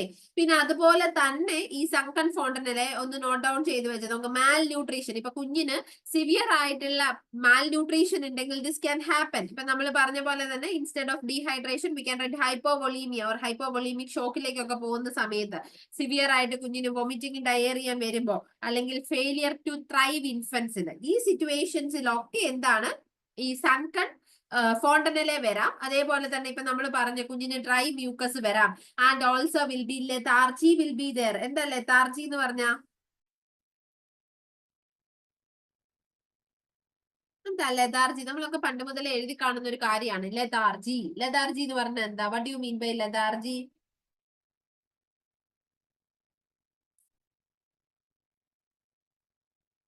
നമ്മള് ഫസ്റ്റ് ഇയർ ഓൺവേർഡ്സ്, നമ്മള് ഫൗണ്ടേഷൻ പഠിക്കുന്ന കാലം മുതൽ പഠിക്കുന്നതാണ് ലെതാർജി. ഡീഹൈഡ്രേഷൻ ഉണ്ടെങ്കിൽ പേഷ്യന്റ് ഫീൽസ് ലെതാർജിക്. എന്താ ലെതാർജി എന്ന് പറഞ്ഞാൽ എന്താ? നിങ്ങൾ ഉത്തരം പറഞ്ഞോ? If it is wrong also no problem, you have to say something. എന്താണ് ലെതാർജി എന്ന് പറഞ്ഞാൽ? എന്താ പറഞ്ഞേ? Lack of energy. Very good Shruti. Any other answers? Lethargy എന്ന് പറഞ്ഞ എക്സ്ട്രീം ടയേർഡ്നെസ് അല്ലെ, അല്ലെങ്കിൽ എക്സ്ട്രീം ആയിട്ടുള്ള സ്ലക്കിഷ്നെസ്, അല്ലെങ്കിൽ തീരെ നമുക്ക് എനർജി ഇല്ല, ലാക്ക് ഓഫ് എനർജി, ഭയങ്കര വീക്കാണ്, നമ്മൾ ഭയങ്കര വീക്കാണ്, ഡ്രൗസി അപ്പിയറൻസ് ഒക്കെ ആണെങ്കിലും നമുക്ക് ലെതാർജി എന്ന് പറയാം. അപ്പൊ ഇവിടെ കുഞ്ഞ് എന്തായിരിക്കും? ഭയങ്കര ലെതാർജിക് ആണ്. So there mean sunken fontanelle is there. Okay, അപ്പൊ അതാണ് അവിടെ ഡീഹൈഡ്രേഷന്റെ മെയിൻ സൈൻസ് ആണ്. Sunken fontanelle is there. അതുപോലെ തന്നെ എന്താ നമ്മൾ പറഞ്ഞ? Dry mucosa will be there, lethargy will be there, and decreased urine outputs. All these we can seen in dehydration. അതും ഈ കുഞ്ഞിലെ പൈലോറിക് സ്റ്റീനോസിസിൽ ഉണ്ടാവും. അതുപോലെ തന്നെ വരുന്ന മറ്റൊരു ഇമ്പോർട്ടന്റ് ആയിട്ടുള്ള ഒരു ഫീച്ചർ ആണ് poor weight gain and poor weight gain and weight loss. Another thing. Okay, poor weight gain ആയിരിക്കും, അതുപോലെ there is weight loss will be there. പിന്നെ നമുക്ക് അവിടെ വരുന്ന ഒന്നാണ് hypochloremic metabolic alkalosis. Okay, metabolic alkalosis is there. ഇനി hyperchloremic എന്ന് എഴുതിയില്ലെങ്കിലും you have to write metabolic alkalosis. So നമ്മൾ ഇനിയിപ്പോ ഒരു നെക്സ്റ്റ് ക്ലാസ്സിൽ we have to detailly we are going to study what is acidosis, what is alkalosis. ആ ഒരൊറ്റ ക്ലാസ്സും കൊണ്ട് നിങ്ങൾക്ക് നമ്മൾ അതിൽ ക്ലിയർ ആയിട്ട് പഠിക്കും. In simple way we have to study, we will study. അതുപോലെ തന്നെ മാക്സിമം നമുക്ക് കോമ്പൻസേറ്റഡ് നോൺ കോമ്പൻസേറ്റഡ് നമുക്ക് MCQs വെച്ച് നമുക്ക് ചെയ്ത് പഠിക്കാം. അപ്പൊ നമ്മൾ കുറച്ചും കൂടി അതിലേക്ക് വരും. ഇപ്പൊ ഞാൻ അതും കൂടി പറഞ്ഞ് കോംപ്ലിക്കേറ്റഡ് ആക്കുന്നില്ല. So you have to write metabolic. Okay, you have to write that as metabolic alkalosis is there with the pyloric stenosis. Just അത്രയൊന്ന് എഴുതിയാൽ മതി. That's all. അപ്പൊ ഇത്രയൊക്കെയാണ് അവിടെ വരുന്ന സിംറ്റംസ് എന്ന് പറയുന്നത്. മെയിൻ ആയിട്ട് നമ്മൾ നോട്ട് ഡൗൺ ചെയ്യേണ്ടത്. ഓക്കെ, പിന്നെ അവിടെ നമുക്ക് physical examination, USG endoscopic examination ഒക്കെയാണ് അവിടെ വരുന്നത്. പിന്നെ നമ്മൾ അവിടെ മെയിൻ ആയിട്ട് നോക്കേണ്ടത് ഈ കുഞ്ഞിന്റെ ഇമ്പോർട്ടന്റ് ആയിട്ടുള്ള നഴ്സിംഗ് കെയർ. അപ്പൊ നഴ്സിംഗ് കെയറിൽ നമ്മൾ എന്താ പറയാ, ഇമ്പോർട്ടന്റ് ആയിട്ട് നമ്മൾ നോക്കേണ്ട കാര്യം ഒന്ന് IANDO chart. Okay, intake and output. ഇപ്പൊ ചില കേസിൽ നിങ്ങൾക്ക് ഇപ്പൊ ഒരു പ്രയോറിറ്റൈസ് സ്ട്രാറ്റജിക് വേർഡ്സ് യൂസ് ചെയ്ത് ക്വസ്റ്റ്യൻസ് വരാം. ഫോർ എക്സാമ്പിൾ, ഒരു പേഷ്യന്റിന് ഇങ്ങനെയൊക്കെ പറഞ്ഞൊരു സിറ്റുവേഷൻ, കുട്ടിക്ക് ഭയങ്കര ഡീഹൈഡ്രേഷൻ ആണ്, ലെതാർജി ആണ്. Okay, so what is the first അല്ലെ പ്രയോറിറ്റൈസ്ഡ് നഴ്സിംഗ് ഇന്റർവെൻഷൻ എന്താണ്? അപ്പൊ അതിൽ ആ പ്രയോറിറ്റൈസ്ഡ് എന്നതാണ് നിങ്ങളുടെ സ്ട്രാറ്റജിക് വേർഡ്. അപ്പൊ അതിൽ കൊടുത്തിട്ടുണ്ടാവും മെയിൻറ്റെയിൻ IANDO ചാർട്ട്, അല്ലെങ്കിൽ രണ്ടാമത്തെ option assessment of the fluid status, അല്ലെങ്കിൽ അസസ്മെന്റ് ഓഫ് ദ എന്താ പറയുന്നത് ഫ്ലൂയിഡ് വോളിയം, അങ്ങനെയൊക്കെ തന്നിട്ടുണ്ടാവും. അപ്പൊ എപ്പോഴും നിങ്ങൾ ഓർക്കുക, ഒരു nursing management, if they are asking for A nursing management, so the first preference അല്ലെങ്കിൽ അവരുടെ പ്രയോറിറ്റൈസ്ഡ് ആയിട്ടുള്ള കാര്യം എന്ന് പറയുന്നത് എന്താണ്? That is assessment. അസസ്മെന്റ് പാർട്ടിനാണ് നമ്മൾ എപ്പോഴും പ്രയോറിറ്റൈസ്ഡ് കൊടുക്കേണ്ടത്. ഓക്കെ. ഇനിയിപ്പോ അവര് സ്പെസിഫിക്കലി ആ ഒരു ഏരിയ തന്നിട്ടില്ല. ഇപ്പൊ ഫോർ എക്സാമ്പിൾ ഒരു പേഷ്യന്റിന് ബ്രീത്തിങ് ഡിഫിക്കൽറ്റി ആണ്, respiratory rate is this much and the nursing prioritised nursing intervention എന്ന് പറഞ്ഞിട്ട് അതിൽ നമ്മൾ ഇപ്പൊ ഫൗളേഴ്സ് പൊസിഷൻ കൊടുക്കുന്നു, ഓക്സിജൻ കൊടുക്കുന്നു, അങ്ങനെ അല്ലെങ്കിൽ മെഡിസിൻ കൊടുക്കുന്നു. എപ്പോഴും നമ്മളുടെ നഴ്സിംഗ് ഇന്റർവെൻഷൻസിൽ പ്രയോറിറ്റൈസ് എന്ന് പറയുന്നത്, അതായത് തെറാപ്യൂട്ടിക് അല്ലാതെ നഴ്സിംഗ് മാനേജ്മെന്റിൽ ഫസ്റ്റ് എന്താണോ നമ്മൾ കൊടുക്കുന്നത് അതാണ് പ്രയോറിറ്റൈസ്ഡ് ആയിട്ട് വരുന്നത്. അത് എപ്പോഴും നമ്മൾ എഴുതുമ്പോൾ നമ്മൾ കുറച്ച് MCQs ചെയ്യുമ്പോൾ you will be able to solve that. അപ്പൊ അത് എപ്പോഴും നമ്മൾ ആ ഒരു നമ്മുടെ ഒരു ക്രിട്ടിക്കൽ തിങ്കിങ് അങ്ങനെയുള്ള ക്വസ്റ്റ്യൻസ് വരുമ്പോൾ ചിന്തിക്കണം. അതുപോലെ തന്നെ അപ്ലിക്കേഷൻ ലെവൽ ക്വസ്റ്റ്യൻസ് വരുമ്പോഴും പല സിംറ്റംസ് തരുമ്പോഴും നമ്മൾ നമ്മുടെ ക്രിട്ടിക്കൽ തിങ്കിങ് ഉപയോഗിച്ചിട്ട് മാത്രമേ ആൻസറിലേക്ക് പോകാവുള്ളൂ. അപ്പൊ ഇവിടെ നമ്മൾ intake and output chart monitor ചെയ്യണം. കുഞ്ഞിന് ഡീഹൈഡ്രേഷനും കാര്യങ്ങളൊക്കെ ഉണ്ട്. അതുപോലെ തന്നെ we have to check the weight daily. നമ്മൾ പറഞ്ഞു പുവർ വെയിറ്റ് ഗെയിൻ അല്ലെങ്കിൽ weight loss is there, so you have to weight നമ്മൾ ഫോക്കസ് ചെയ്യണം. ഡീഹൈഡ്രേഷൻ അല്ലെങ്കിൽ ഉണ്ട്, അപ്പൊ അതുകൊണ്ട് we have to focus the electrolyte imbalance നമ്മൾ അസസ് ചെയ്യണം. ഓക്കെ. ഇനിയിപ്പോ നമ്മൾ കോമൺ ആയിട്ട് സർജിക്കൽ മാനേജ്മെന്റ് ആണ് മെയിൻ ആയിട്ട് നമ്മൾ കൊടുക്കുന്നത്. അതുപോലെ തന്നെ നമ്മൾ ഡ്രഗ് ഓഫ് ചോയ്സിൽ കോമൺ ആയിട്ട് കൊടുക്കുന്നത് അട്രോപ്പിൻ ആണ്. കേട്ടിട്ടുണ്ടോ atropine? So what is atropine? Atropine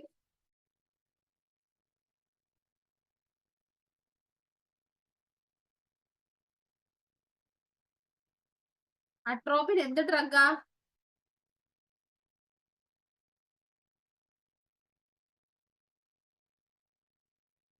എന്ത് ഡ്രഗാണ് അട്രോപ്പിൻ? കണ്ടിട്ടുണ്ടോ നിങ്ങളൊക്കെ വാർഡിൽ അട്രോപ്പിൻ കണ്ടിട്ടുണ്ടോ? ആന്റി കോളിനർജിക് ആണ്. ഓക്കെ. അട്രോപ്പിൻ കൊടുത്തിട്ടുണ്ടോ? അട്രോപ്പിൻ ആംബ്യൂൾ ആണോ വയലാണോ അട്രോപ്പിൻ? എന്താണ് അട്രോപ്പിൻ?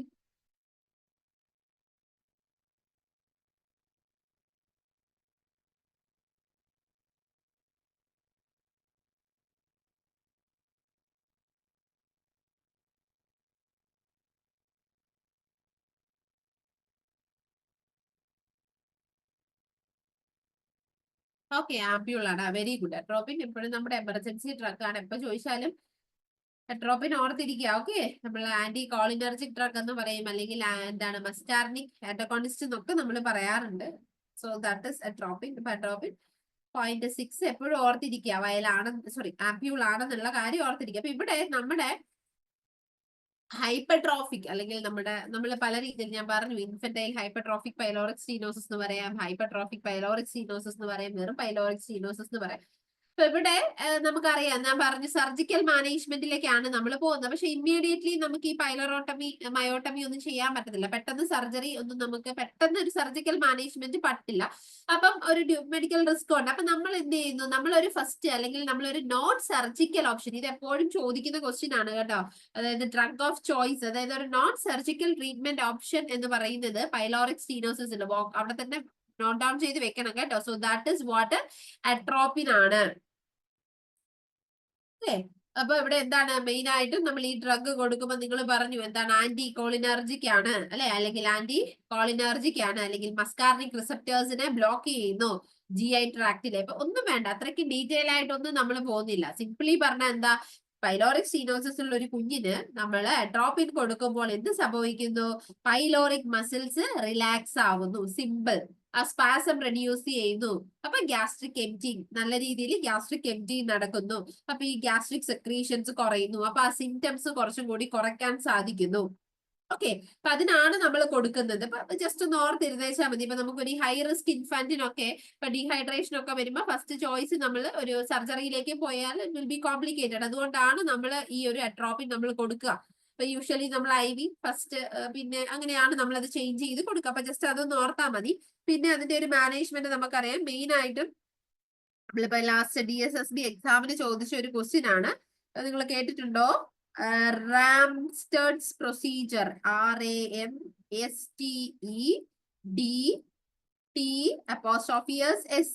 അപ്പോസ്ട്രോഫിയസ്. അപ്പൊ അവിടെ ഒരു ബോക്സിലിട്ട് എഴുതി വെക്കുക Ramstedt's procedure. So that is pyloric സ്റ്റീനോസിന്റെ സർജിക്കൽ മാനേജ്മെന്റ് ആണ്. സോ പൈലോറോ മയോട്ടമി, നമ്മൾ എന്ത് ചെയ്യുന്നു, ഈ പൈലോറിക് മസിൽസിന്റെ ലെയേഴ്സിൽ ഒരു ചെറിയൊരു ഓപ്പണിംഗ് ഉണ്ടാവും. So this procedure is known as, that is what pyloromyotomy തന്നെയാണ്. ആ പ്രൊസീജറിനെ നമ്മൾ വിളിക്കുന്നത് റാംസ്റ്റഡ്സ് പ്രൊസീജർ എന്നാണ്. അപ്പൊ നമ്മുടെ DSSB എക്സാമിന് ലാസ്റ്റ് ചോദിച്ചൊരു ക്വസ്റ്റ്യൻ ആണ്. അപ്പൊ ജസ്റ്റ് അതൊന്ന് നോട്ട് ഡൗൺ ചെയ്ത് വെച്ചാൽ മതി. So this is all about pyloric stenosis. നമ്മൾ പ്രത്യേകിച്ചൊന്നും ഇല്ല. നമ്മുടെ ഒരു പോസ്റ്റ് ഓപ്പറേറ്റീവിൽ നമ്മളെപ്പോഴും നമ്മൾ ഈ സാധാരണ പോസ്റ്റ് ഓപ്പറേറ്റീവ് മാനേജ്മെന്റ് ഒക്കെ തന്നെയാണ് അവിടെ വരുന്നത്. കൂടാതെ നമ്മൾ ഒരു 24 hours കഴിഞ്ഞാലാണ് ഓറൽ ഫീഡ് ഒക്കെ കുഞ്ഞിന് സ്റ്റാർട്ട് ചെയ്യുക. അപ്പൊ നമ്മൾ സ്റ്റാർട്ട് ചെയ്യുമ്പോൾ സ്മോൾ ഫീഡിംഗ് ആണ് ആദ്യം സ്റ്റാർട്ട് ആകുക. പിന്നെ നമ്മൾ ക്ലിയർ നമ്മുടെ സാധാരണ നമ്മുടെ ഒരു ഡയറ്റിലേക്ക് പോകുന്ന പോലെ തന്നെ സ്മോൾ ഫ്രീക്വന്റ് കൊടുക്കും, ക്ലിയർ ടു ലിക്വിഡ്, പിന്നെ അങ്ങനെ സെമി സോളിഡ്, സോളിഡ് ഡയറ്റിലേക്ക് നമ്മൾ പോവാണ്. അപ്പൊ അത്രയും കാര്യങ്ങൾ ജസ്റ്റ് ഒന്ന് എന്താ പറയുന്നത് ഓർത്ത് വെക്കുക.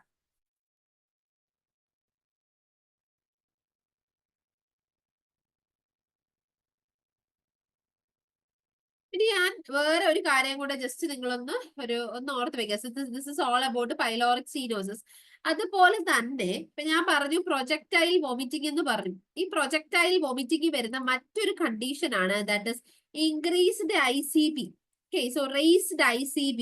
ഇപ്പൊ ഇൻക്രീസ്ഡ് ICPയിലും what happen, so projectile vomiting വരും. അതൊരു ബോക്സ് ആയിട്ട് സെപ്പറേറ്റ് ഒന്ന് നോട്ട് ഡൗൺ ചെയ്ത് വെക്കുക. ഞാൻ ആ പ്രൊജക്ടൈൽ വോമിറ്റിംഗ് വന്നതുകൊണ്ട് പറയുന്നതാണ്.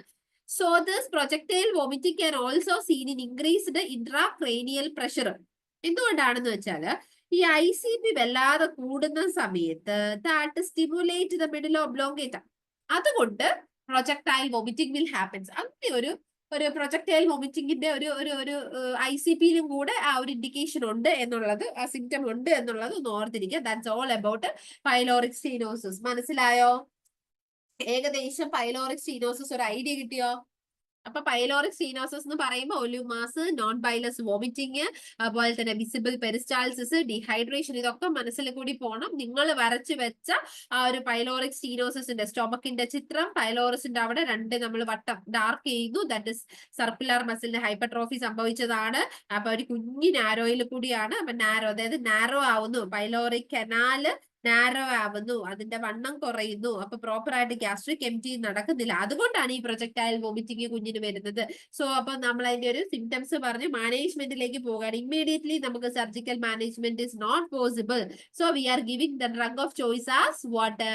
അട്രോപിൻ. അത് ആ മസിൽസിനെ കുറച്ച് റിലാക്സ് ആക്കുന്നു. ഗ്യാസ്ട്രിക് റിലാക്സ് ആകുമ്പോൾ നാരോയിങ് മാറി, ഗ്യാസ്ട്രിക് എംറ്റിയും കുറച്ചും കൂടി ആയി, സിംറ്റംസ് കുറഞ്ഞു. ഇനി ഓക്കെ ആണ് നമ്മൾ സർജറി ചെയ്യുന്നു, pyloromyotomy. So that procedure is known as Ramstedt's procedure. So this is all about pyloric stenosis. മനസ്സിലായോ? നിങ്ങൾ എഴുതിയ നോട്ടിൽ കൂടി ഒരു സെക്കൻഡ് ഒന്ന് പോയേ, ഒരു സെക്കൻഡ് ഒന്ന് പോയേ. Any doubts? Any doubts? Clear?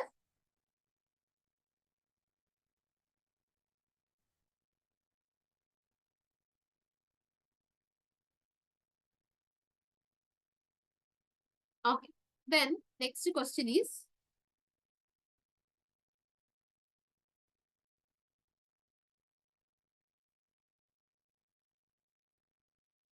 so okay, so just we can see this question. So that is phototherapy acts by a configurational isomerization, structural isomerization, photooxidation, all of the above. Phototherapy acts by ചോദിച്ച question ആണ്. ഇത് നോക്കിയാൽ പറയാൻ പറ്റുന്നുണ്ടോന്ന്?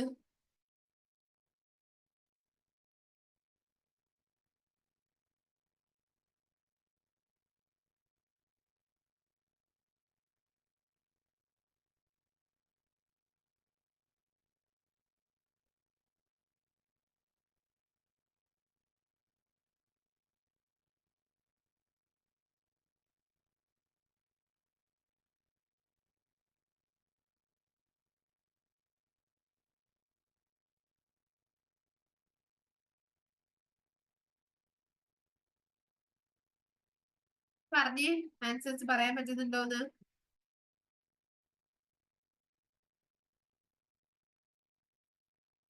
Anybody? കേൾക്കുന്നില്ല?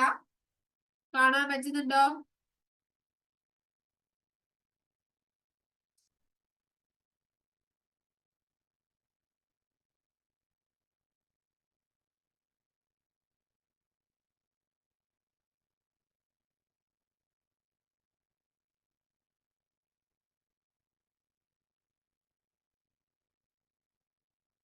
Okay, yes. എന്നാ answer പറഞ്ഞോ. ഇനിയിപ്പൊ നിങ്ങൾക്ക് അറിയത്തില്ലെങ്കിൽ A B C D E എന്ന് പറയാ. If you are not sure with your answers you can say that E.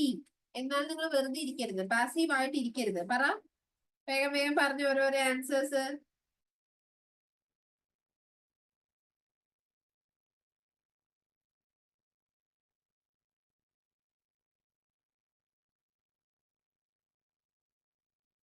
E E E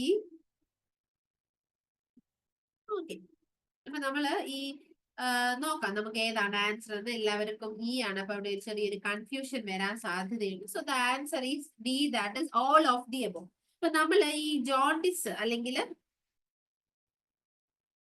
ഈ പിക്ചറസ് അല്ലെങ്കിൽ ജോണ്ടിസ് പഠിക്കുന്ന സമയത്ത് നമ്മൾ ഫോട്ടോതെറാപ്പിനെ കുറിച്ച് കുറച്ചും കൂടി സിമ്പിൾ ആയിട്ട് ഡീറ്റെയിൽ ആയിട്ട് പഠിക്കും. ഇത് പ്രീവിയസ്ലി ചോദിച്ച ഒരു ക്വസ്റ്റ്യൻ ആയതുകൊണ്ട് ഞാനത് ആഡ് ചെയ്തതാണ്. അപ്പൊ ഇവിടെ നമുക്കറിയാം നിയോനേറ്റൽ ജോണ്ടിസിന്റെ, അപ്പൊ അവിടെ phototherapy means treatment of neonatal jaundice അല്ലെ. നിയോനേറ്റൽ ജോണ്ടിസിന്റെ ഒരു സിമ്പിൾ ഒരു ട്രീറ്റ്മെന്റ് മെത്തേഡ് ആണ് ഫോട്ടോതെറാപ്പി എന്ന് പറയുന്നത്.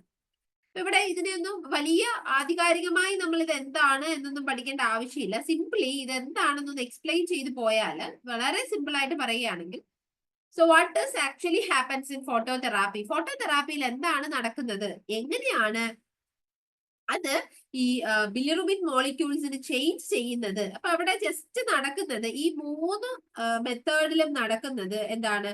ഒന്ന്, ഇപ്പൊ ഈ കോൺഫിഗറേഷണൽ ഐസോമറൈസേഷൻ എന്ന് പറഞ്ഞിട്ടുണ്ടെങ്കിൽ നമ്മുടെ ബിലിറുബിൻ മോളിക്യൂൾസിന്റെ എന്താണ്, ഇപ്പൊ ബിലിറുബിൻ കുഞ്ഞിന്റെ ശരീരത്തെ ബ്ലഡിൽ അധികമായിട്ടുള്ളത് കൊണ്ടാണ് നമ്മൾ നിയോനേറ്റൽ ജോണ്ടിസ് എന്ന് പറയുന്നത്. അപ്പൊ ഫോട്ടോതെറാപ്പി കൊടുക്കുമ്പോൾ ഒന്നാമത്തത് കോൺഫിഗറേഷണൽ ഐസോമറൈസേഷൻ എന്ന് പറഞ്ഞാൽ വളരെ സിമ്പിൾ ആയിട്ട് പറഞ്ഞാൽ എന്താണ്, ബിലിറുബിന്റെ ഷേപ്പ് മാറ്റുന്നു.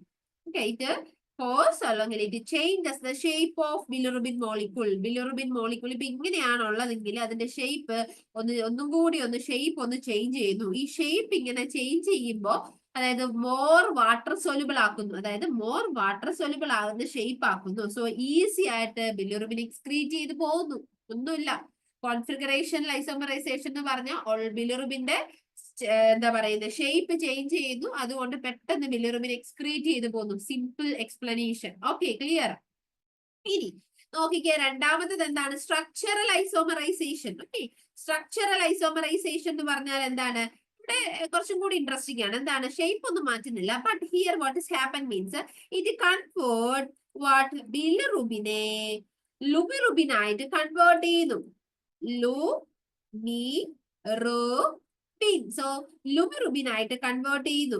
ഈ ലുമിറുബിന്റെ ഒരു പ്രത്യേകത എന്ന് പറഞ്ഞിട്ടുണ്ടെങ്കിൽ ഈസി ആയിട്ട് യൂറിനിൽ കൂടിയും ബൈലിൽ കൂടിയും എക്സ്ക്രീറ്റ് ചെയ്ത് പുറത്തേക്ക് പൊയ്ക്കോളും. എക്സസീവ് ആയിട്ടുള്ള ബിലിറുബിനെ ലുമിറുബിനായിട്ട് കൺവേർട്ട് ചെയ്യുന്നു.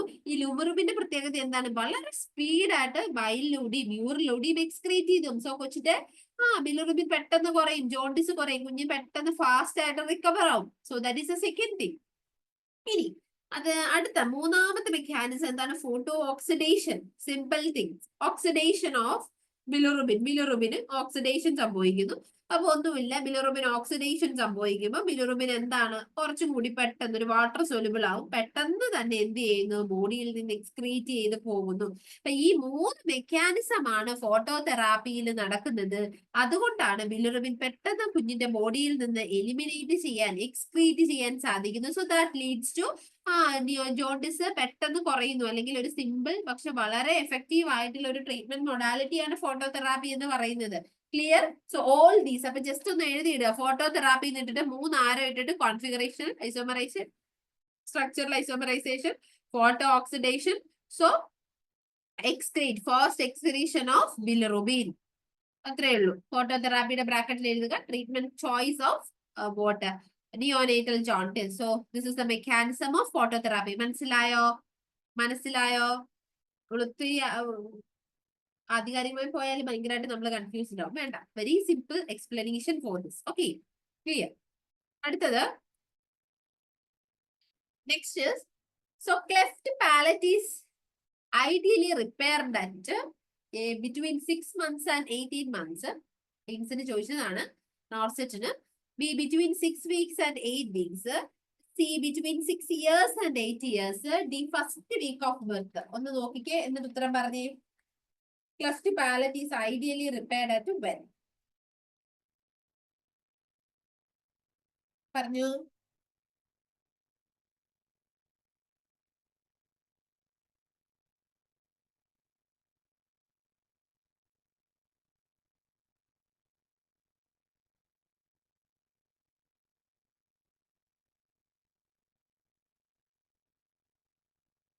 A A A okay A. ബാക്കിയുള്ളവര് വെറുതെ ഇരിക്കല്ലേ, ഓരോരോ ആൻസേഴ്സ് പറഞ്ഞ് don't passive in your classes, be active. പറ പറ വേഗം വേഗം പറഞ്ഞ് ആൻസേഴ്സ് പറഞ്ഞ്.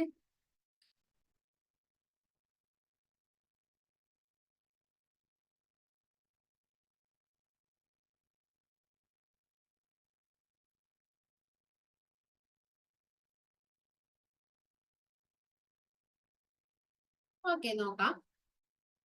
എനിവേയും സിയും ആൻസേഴ്സ് ഉണ്ട് എന്നാണ് majority. So the answer is A, that is 6 months and 18 months. അപ്പൊ നമ്മളൊരു ഐഡിയലി നമ്മൾ റിപ്പയർ ചെയ്യുന്ന സമയമാണ് പറയുന്നത്. So what is cleft lip actually? What is that? Cleft lip means what?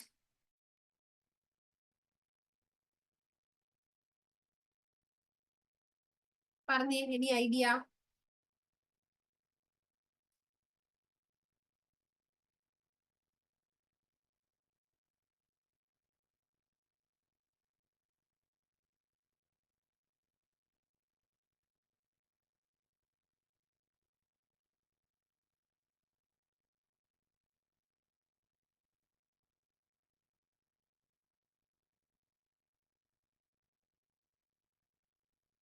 Any idea? Fissure over lip. Fissure over lip ആണോ cleft palate എന്ന് പറയുന്നത്? Okay anyway okay നോക്കാം.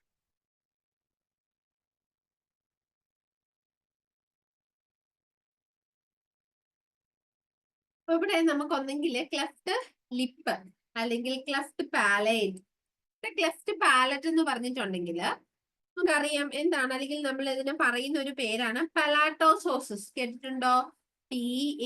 PALATO, palatoschisis, SCHISIS, palatoschisis. Okay. ഇപ്പൊ ഇവിടെ cleft palate എന്ന് പറഞ്ഞിട്ടുണ്ടെങ്കിൽ നമുക്കറിയാം abnormal cleft formation in the palate അല്ലെ. നമ്മുടെ ഹാർഡ് പാലറ്റിൽ അബ്നോർമൽ ആയിട്ടൊരു ഫിഷർ അല്ലെങ്കിൽ ഒരു ക്ലെഫ്റ്റ് ഫോം ചെയ്യും. അതിനാണ് നമ്മൾ ക്ലെഫ്റ്റ് പാലറ്റ് എന്ന് പറയുന്നത്. ഇനി ഇപ്പൊ abnormal cleft formation in the upper ലിപ്പിലാണെങ്കിൽ നമ്മൾ അതിന് എന്ത് പറയുന്നു? ക്ലെഫ്റ്റ് ലിപ്പ് എന്ന് പറയുന്നു. ഓക്കെ. അത്രേ ഉള്ളു ക്ലെഫ്റ്റ് പാലറ്റ് എന്ന് പറയുന്നത്. അപ്പൊ യൂഷ്വലി ഇത് വരുന്നത് ഒരു ഒരു 9 to 12 വീക്സ് ഓഫ് ജസ്റ്റേഷനിലാണ് യൂഷ്വലി ഒരു ക്ലെഫ്റ്റ് പാലറ്റ് വരുന്നത്. ഓക്കെ. പിന്നെ ഇവിടെ ഈ ക്ലെഫ്റ്റ് പാലറ്റ് എന്ന് പറയുമ്പോൾ അല്ലെങ്കിൽ ക്ലെഫ്റ്റ് ലിപ്പ്, ക്ലെഫ്റ്റ് പാലറ്റിന്റെ മെയിൻ ആയിട്ടുള്ള ഒരു റീസൺ ആണ് TORCH. What you mean by TORCH? TORCH infection. What is TORCH infection? Any idea?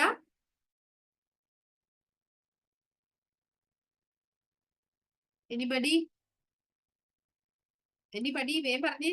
Toxoplasmosis. Okay. പിന്നെ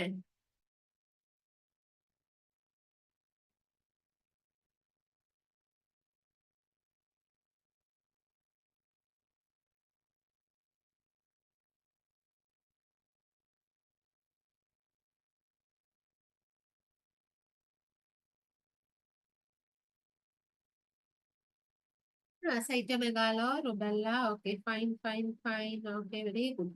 അപ്പൊ ഒരു ബോക്സിൽ ഇട്ടിട്ട് അവിടെ എഴുതി വെച്ചേ. ഒരു ബോക്സിൽ ഇട്ടിട്ട് എഴുതി വെക്കാം. T for what she said is correct. എന്താണ് പറഞ്ഞത്? ടോക്സോപ്ലാസ്മോസിസ് അല്ല, ശ്രുതിയാണ് പറഞ്ഞത്. Okay. Toxoplasmosis. Very good.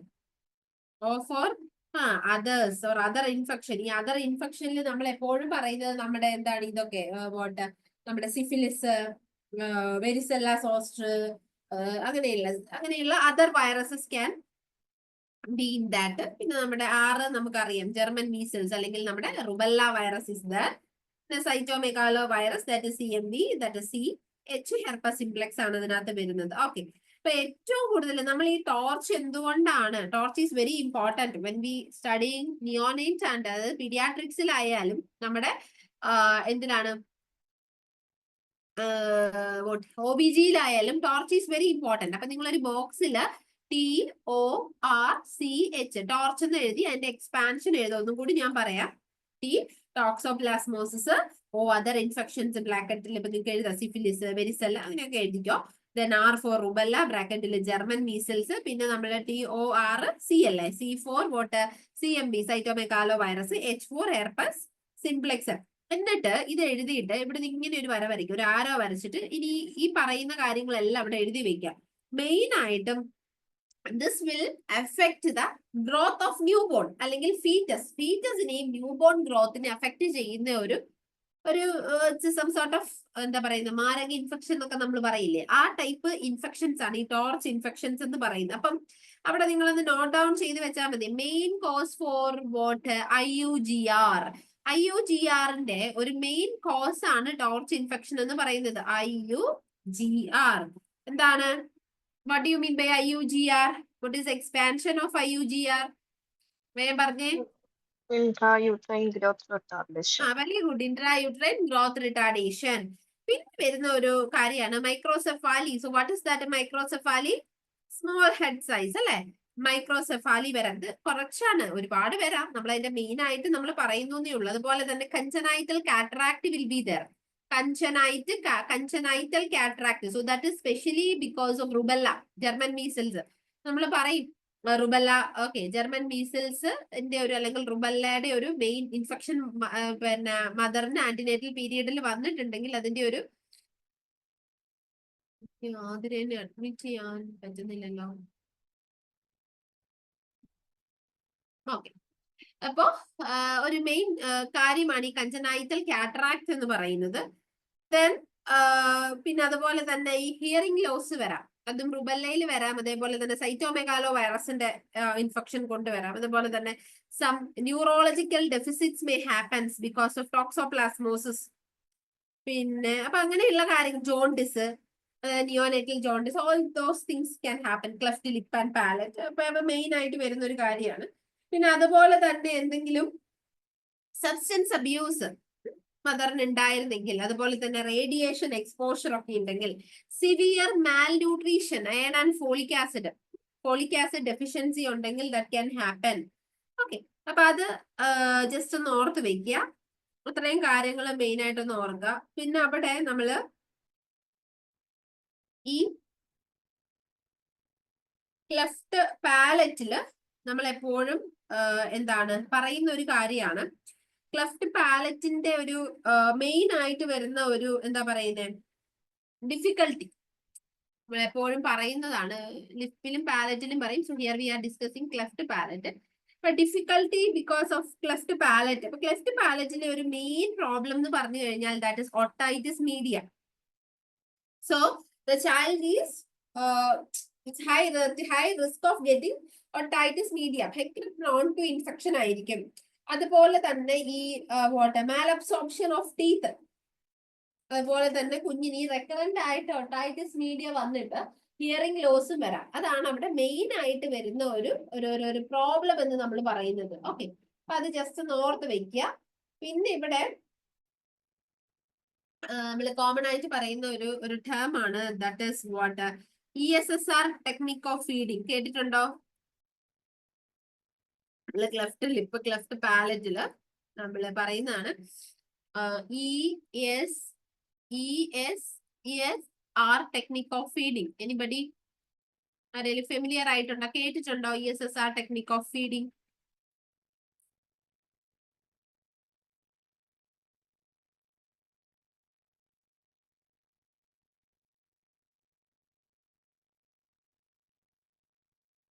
Anybody കേട്ടിട്ടേ ഇല്ല ESSR ടെക്നിക്ക്? നോ. അപ്പൊ അവിടെ ഒന്ന് that is very important, not down ചെയ്യുക. അതായത് നമ്മള് ഈ മോഡിഫൈഡ്, നമുക്കറിയാം കുഞ്ഞുങ്ങൾക്ക് തന്നെ ഫീഡ് ചെയ്യാനുള്ള, നമ്മൾക്ക് ഇപ്പൊ നിപ്പിൾ ഫീഡിങ് ഭയങ്കര ഡിഫിക്കൽട്ട് ആയിരിക്കും. അപ്പൊ നമ്മളിവിടെ ഈ ബോട്ടിൽ ഫീഡിങ്ങിലും ഓക്കെ നമ്മൾ modified ESSR technique, that means we can write that modified bottle feeding.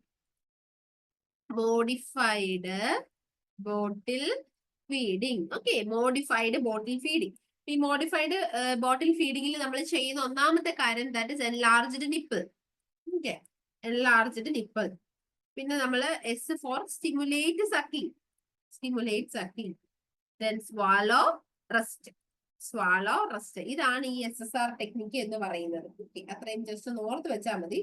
പിന്നെ അതുപോലെ തന്നെ നമുക്കറിയാം പലാഡേ സ്പൂൺ അല്ലെങ്കിൽ പലാഡേ ഫീഡിങ്, അത് എപ്പോഴും ചോദിക്കുന്നതാണ്. Paladai feeding is mainly indicated in എന്ന് പറഞ്ഞിട്ട് നമ്മുടെ ഓപ്ഷൻസ് തരാം. So that is cleft lip and palate. Okay, paladai, PALLADI, paladai spoon or paladai feeding എന്ന് പറയും. ക്ലിയർ ആണോ? Any doubts? പിന്നെ ഈ അതുപോലെ തന്നെ പലാഡേ ഫീഡിങ് വരാം. അതുപോലെ തന്നെ നമ്മൾ PGN ബോട്ടിൽസ് കേട്ടിട്ടുണ്ടോ നിങ്ങൾ? അതൊരു ബോക്സിലിട്ട് ഈ 3 പേരുകളൊന്ന് എഴുതി വെച്ചാൽ മതി. പലാഡേ ബോട്ടിൽ അല്ലെങ്കിൽ പലാഡേ സ്പൂണ്, പലാഡേ ഫീഡ്, PGN ബോട്ടിൽ.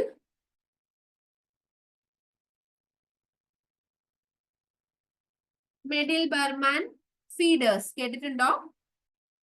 എനിക്ക് തോന്നുന്നു ആ ഒരു പേര് കേൾക്കാനുള്ള സാധ്യത വളരെ കുറവാണ്. ഞാൻ സ്പെല്ലിംഗ് പറഞ്ഞു തരാം. MEDEL,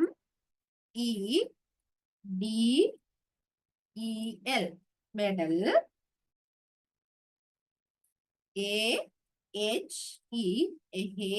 Berman, medal Berman or medal hey Berman, medal hey Berman, BERMAN, medal hey Berman feeders, FEEDERS, medal hey Berman feeders. അപ്പൊ ഈ 3 പേരുകൾ എഴുതി വെക്കാം. മെഡൽ ഹേ ബർമാൻ ഫീഡേഴ്സ്, പിന്നെ ഞാൻ എന്താ പറഞ്ഞേ, PGN bottle. Okay, PGN bottle, അതുപോലെ തന്നെ നമ്മുടെ paladai spoon or paladai feeding. So these 3 feeding technique or specialised device, technique അല്ല, feeding devices usually we will use for this cleft lip and palate. അല്ലെങ്കിൽ cleft ലിപ്പ് ഉള്ള കുഞ്ഞുങ്ങൾക്ക് നമ്മൾ യൂസ് ചെയ്യുന്നതാണ്. അതൊന്ന് നോട്ട് ഡൗൺ ചെയ്യുക. Sometimes this can ask for your exams. Clear ആണോ? Any doubts? ക്ലിയർ ആയോ? പിന്നെ അതുപോലെ തന്നെ നമ്മൾ എപ്പോഴും ചിന്തിക്കേണ്ടത് elevate the head and of the bed. Feed ചെയ്ത് കഴിഞ്ഞാൽ യു ഹാവ് ടു, ഇതാണ് നമ്മുടെ ഇമ്പോർട്ടന്റ് ആയിട്ടുള്ള നമ്മുടെ നഴ്സസ് റെസ്പോൺസിബിലിറ്റി, അല്ലെങ്കിൽ നമ്മൾ മദേഴ്സിനെ എഡ്യൂക്കേറ്റ് ചെയ്യുമ്പോൾ എപ്പോഴും പറയേണ്ടത് after feeding tell them to elevate the head and neck. Okay, so this is all about this. ഇനി നമ്മൾ ഇതിലൂടെയൊക്കെ വരും കേട്ടോ. നമുക്ക് ബാക്കിയുള്ളതൊക്കെ നമുക്ക് അപ്പൊ ഡിസ്കസ് ചെയ്യാം. സോ എനിവേ, ക്ലിയർ ആണോ?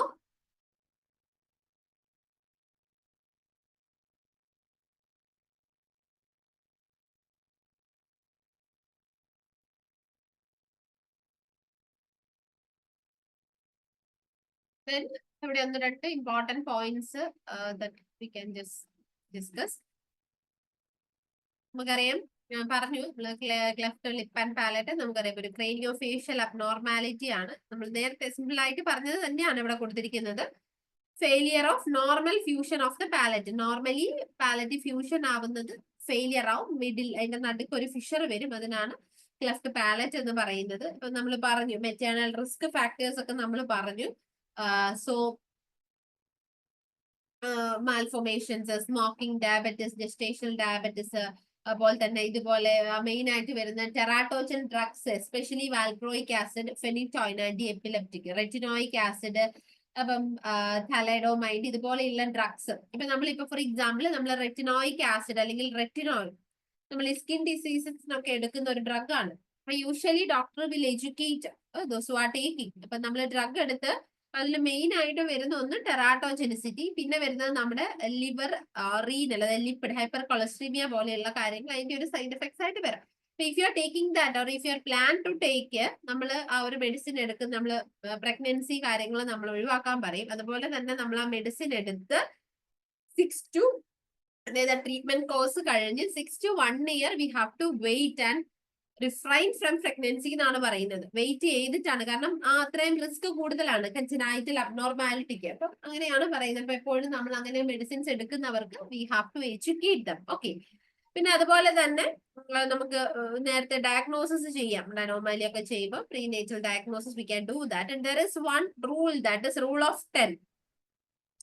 So 10 pounds hemoglobin of 10 and age greater than 10 week. അപ്പൊ അത് നമ്മള് ജസ്റ്റ് പറയുന്ന ഒരു എന്താ പറയുന്നത്, ഈ ഒരു സർജിക്കൽ റിപ്പയറിൽ നമ്മൾ ആ ഒരു വെയിറ്റ്, അതുപോലെ തന്നെ ഹീമോഗ്ലോബിൻ, അതുപോലെ gestational week greater than 10 week ആയിരിക്കണം. നമ്മൾ പറയുന്ന ഒരു എന്താ പറയുന്ന ഒരു സർജിക്കൽ ടെക്നിക്കിന് മുമ്പുള്ള ഒരു റൂളാണ് റൂൾ ഓഫ് 10 എന്ന് പറയുന്നത്. അപ്പൊ ജസ്റ്റ് നോർത്താൽ മതി, പ്രയർ ടു പലാറ്റോപ്ലാസ്റ്റി, ജസ്റ്റ് നോർത്തിരുന്നാൽ മാത്രം മതി. That's all.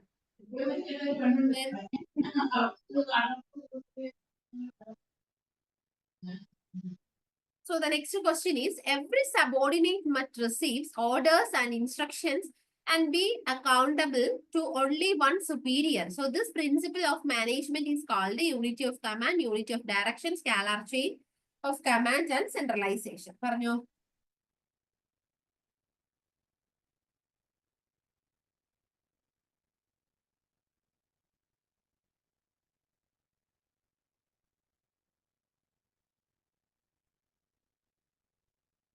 പറഞ്ഞോ, നിങ്ങളുടെ ആൻസേഴ്സ് പറഞ്ഞോ. നമ്മുടെ നഴ്സിംഗ് മാനേജ്മെന്റ് ആൻഡ് അഡ്മിനിസ്ട്രേഷൻ പാർട്ടിൽ നിന്നുള്ള ക്വസ്റ്റ്യൻ ആണ്. പറഞ്ഞോ പറഞ്ഞോ, വേഗം വേഗം ആൻസേഴ്സ് പറഞ്ഞോ.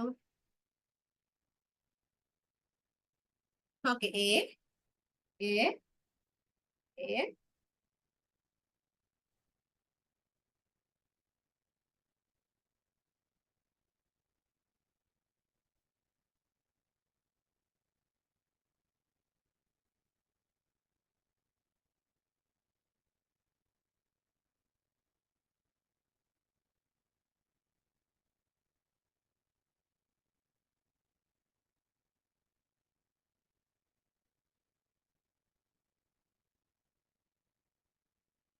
A, Ajish B, Jeena A, Shruti A, Ashwati A, Minha A. What about others? ബാക്കിയുള്ളവർ എവിടെ? If you don't know or if you have confusion means you have to put E. പറഞ്ഞേ പറഞ്ഞേ.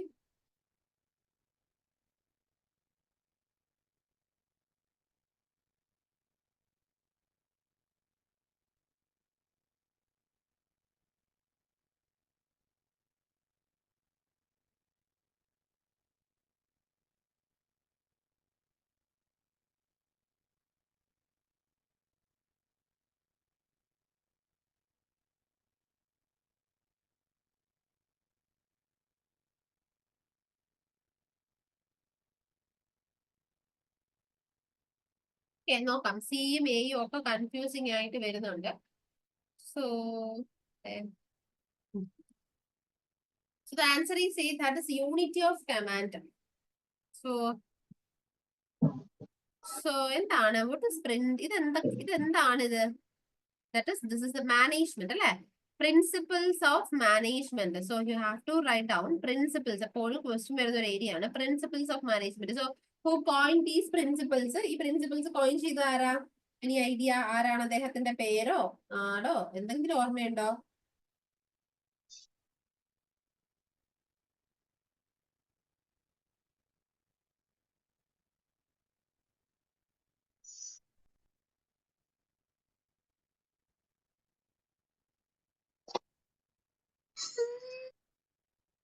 അറിയാവോ? Very good, Henri Fayol. Very good.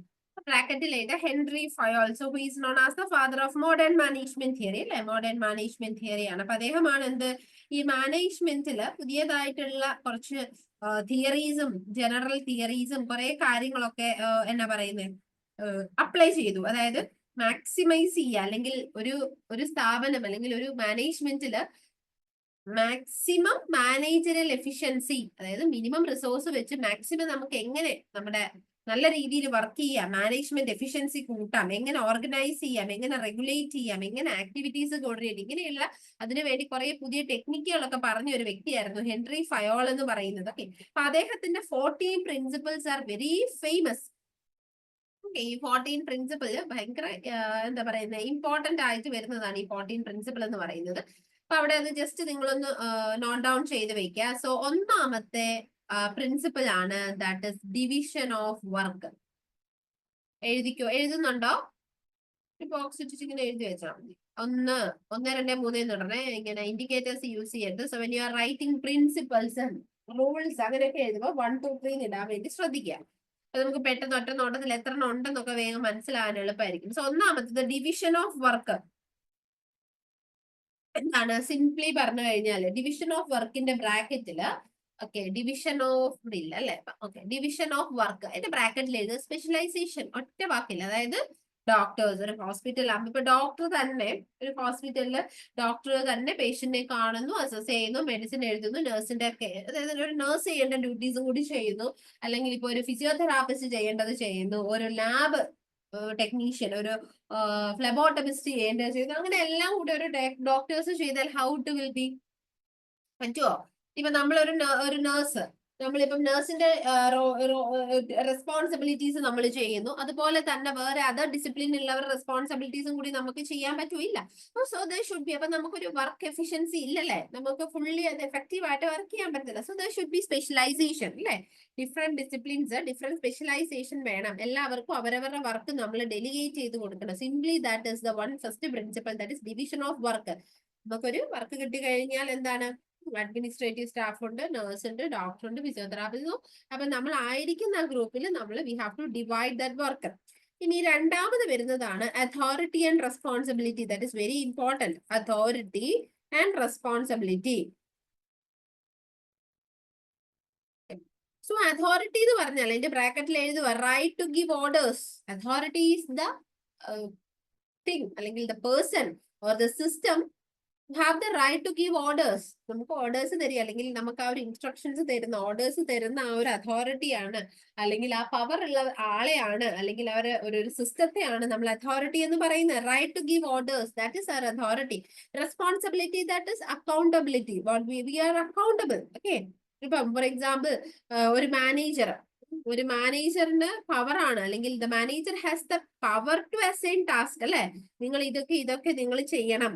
Okay, അപ്പൊ we are അതിന്റെ subordinate എന്താണ്, we are responsible to completion of the task. നമ്മൾ അത് complete ചെയ്യാം, അതാണ് നമ്മുടെ റെസ്പോൺസിബിലിറ്റി. ഒരാള് പണി തരുന്നു, കിട്ടുന്ന ആള് അത് കൃത്യമായി ചെയ്യുന്നു. That is authority and responsibility.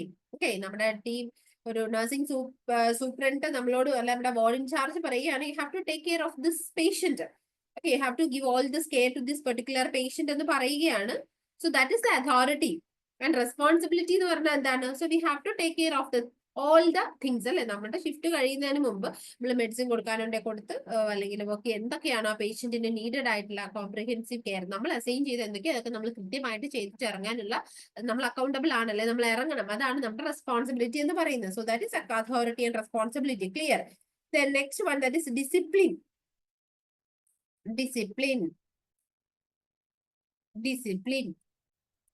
Discipline എന്ന് പറഞ്ഞാൽ എന്താണ്? So that means we have to follow the rules, policies, അല്ലെങ്കിൽ പ്രൊഫഷണൽ എത്തിക്സ് അല്ലെ. ഒരു സ്മൂത്ത് ഫങ്ഷനിങ് അല്ലെങ്കിൽ ഒരു സിസ്റ്റത്തിന്റെ സ്മൂത്ത് ഫങ്ഷനിങ് അല്ലെങ്കിൽ ഒരു ഓർഡർ മെയിൻറ്റെയിൻ ചെയ്യാൻ വേണ്ടി we have to obey the rules, policies അല്ലെങ്കിൽ പ്രൊഫഷണൽ എത്തിക്സ് ഒക്കെ നമ്മൾ ഫോളോ ചെയ്യണം. അതിനെ എല്ലാത്തിന്റെയും കൂടെ ഒരു ആകത്തുകയാണ്, അല്ലെങ്കിൽ all these we can call it as A discipline എന്ന് നമുക്ക് വിളിക്കാം അല്ലെ.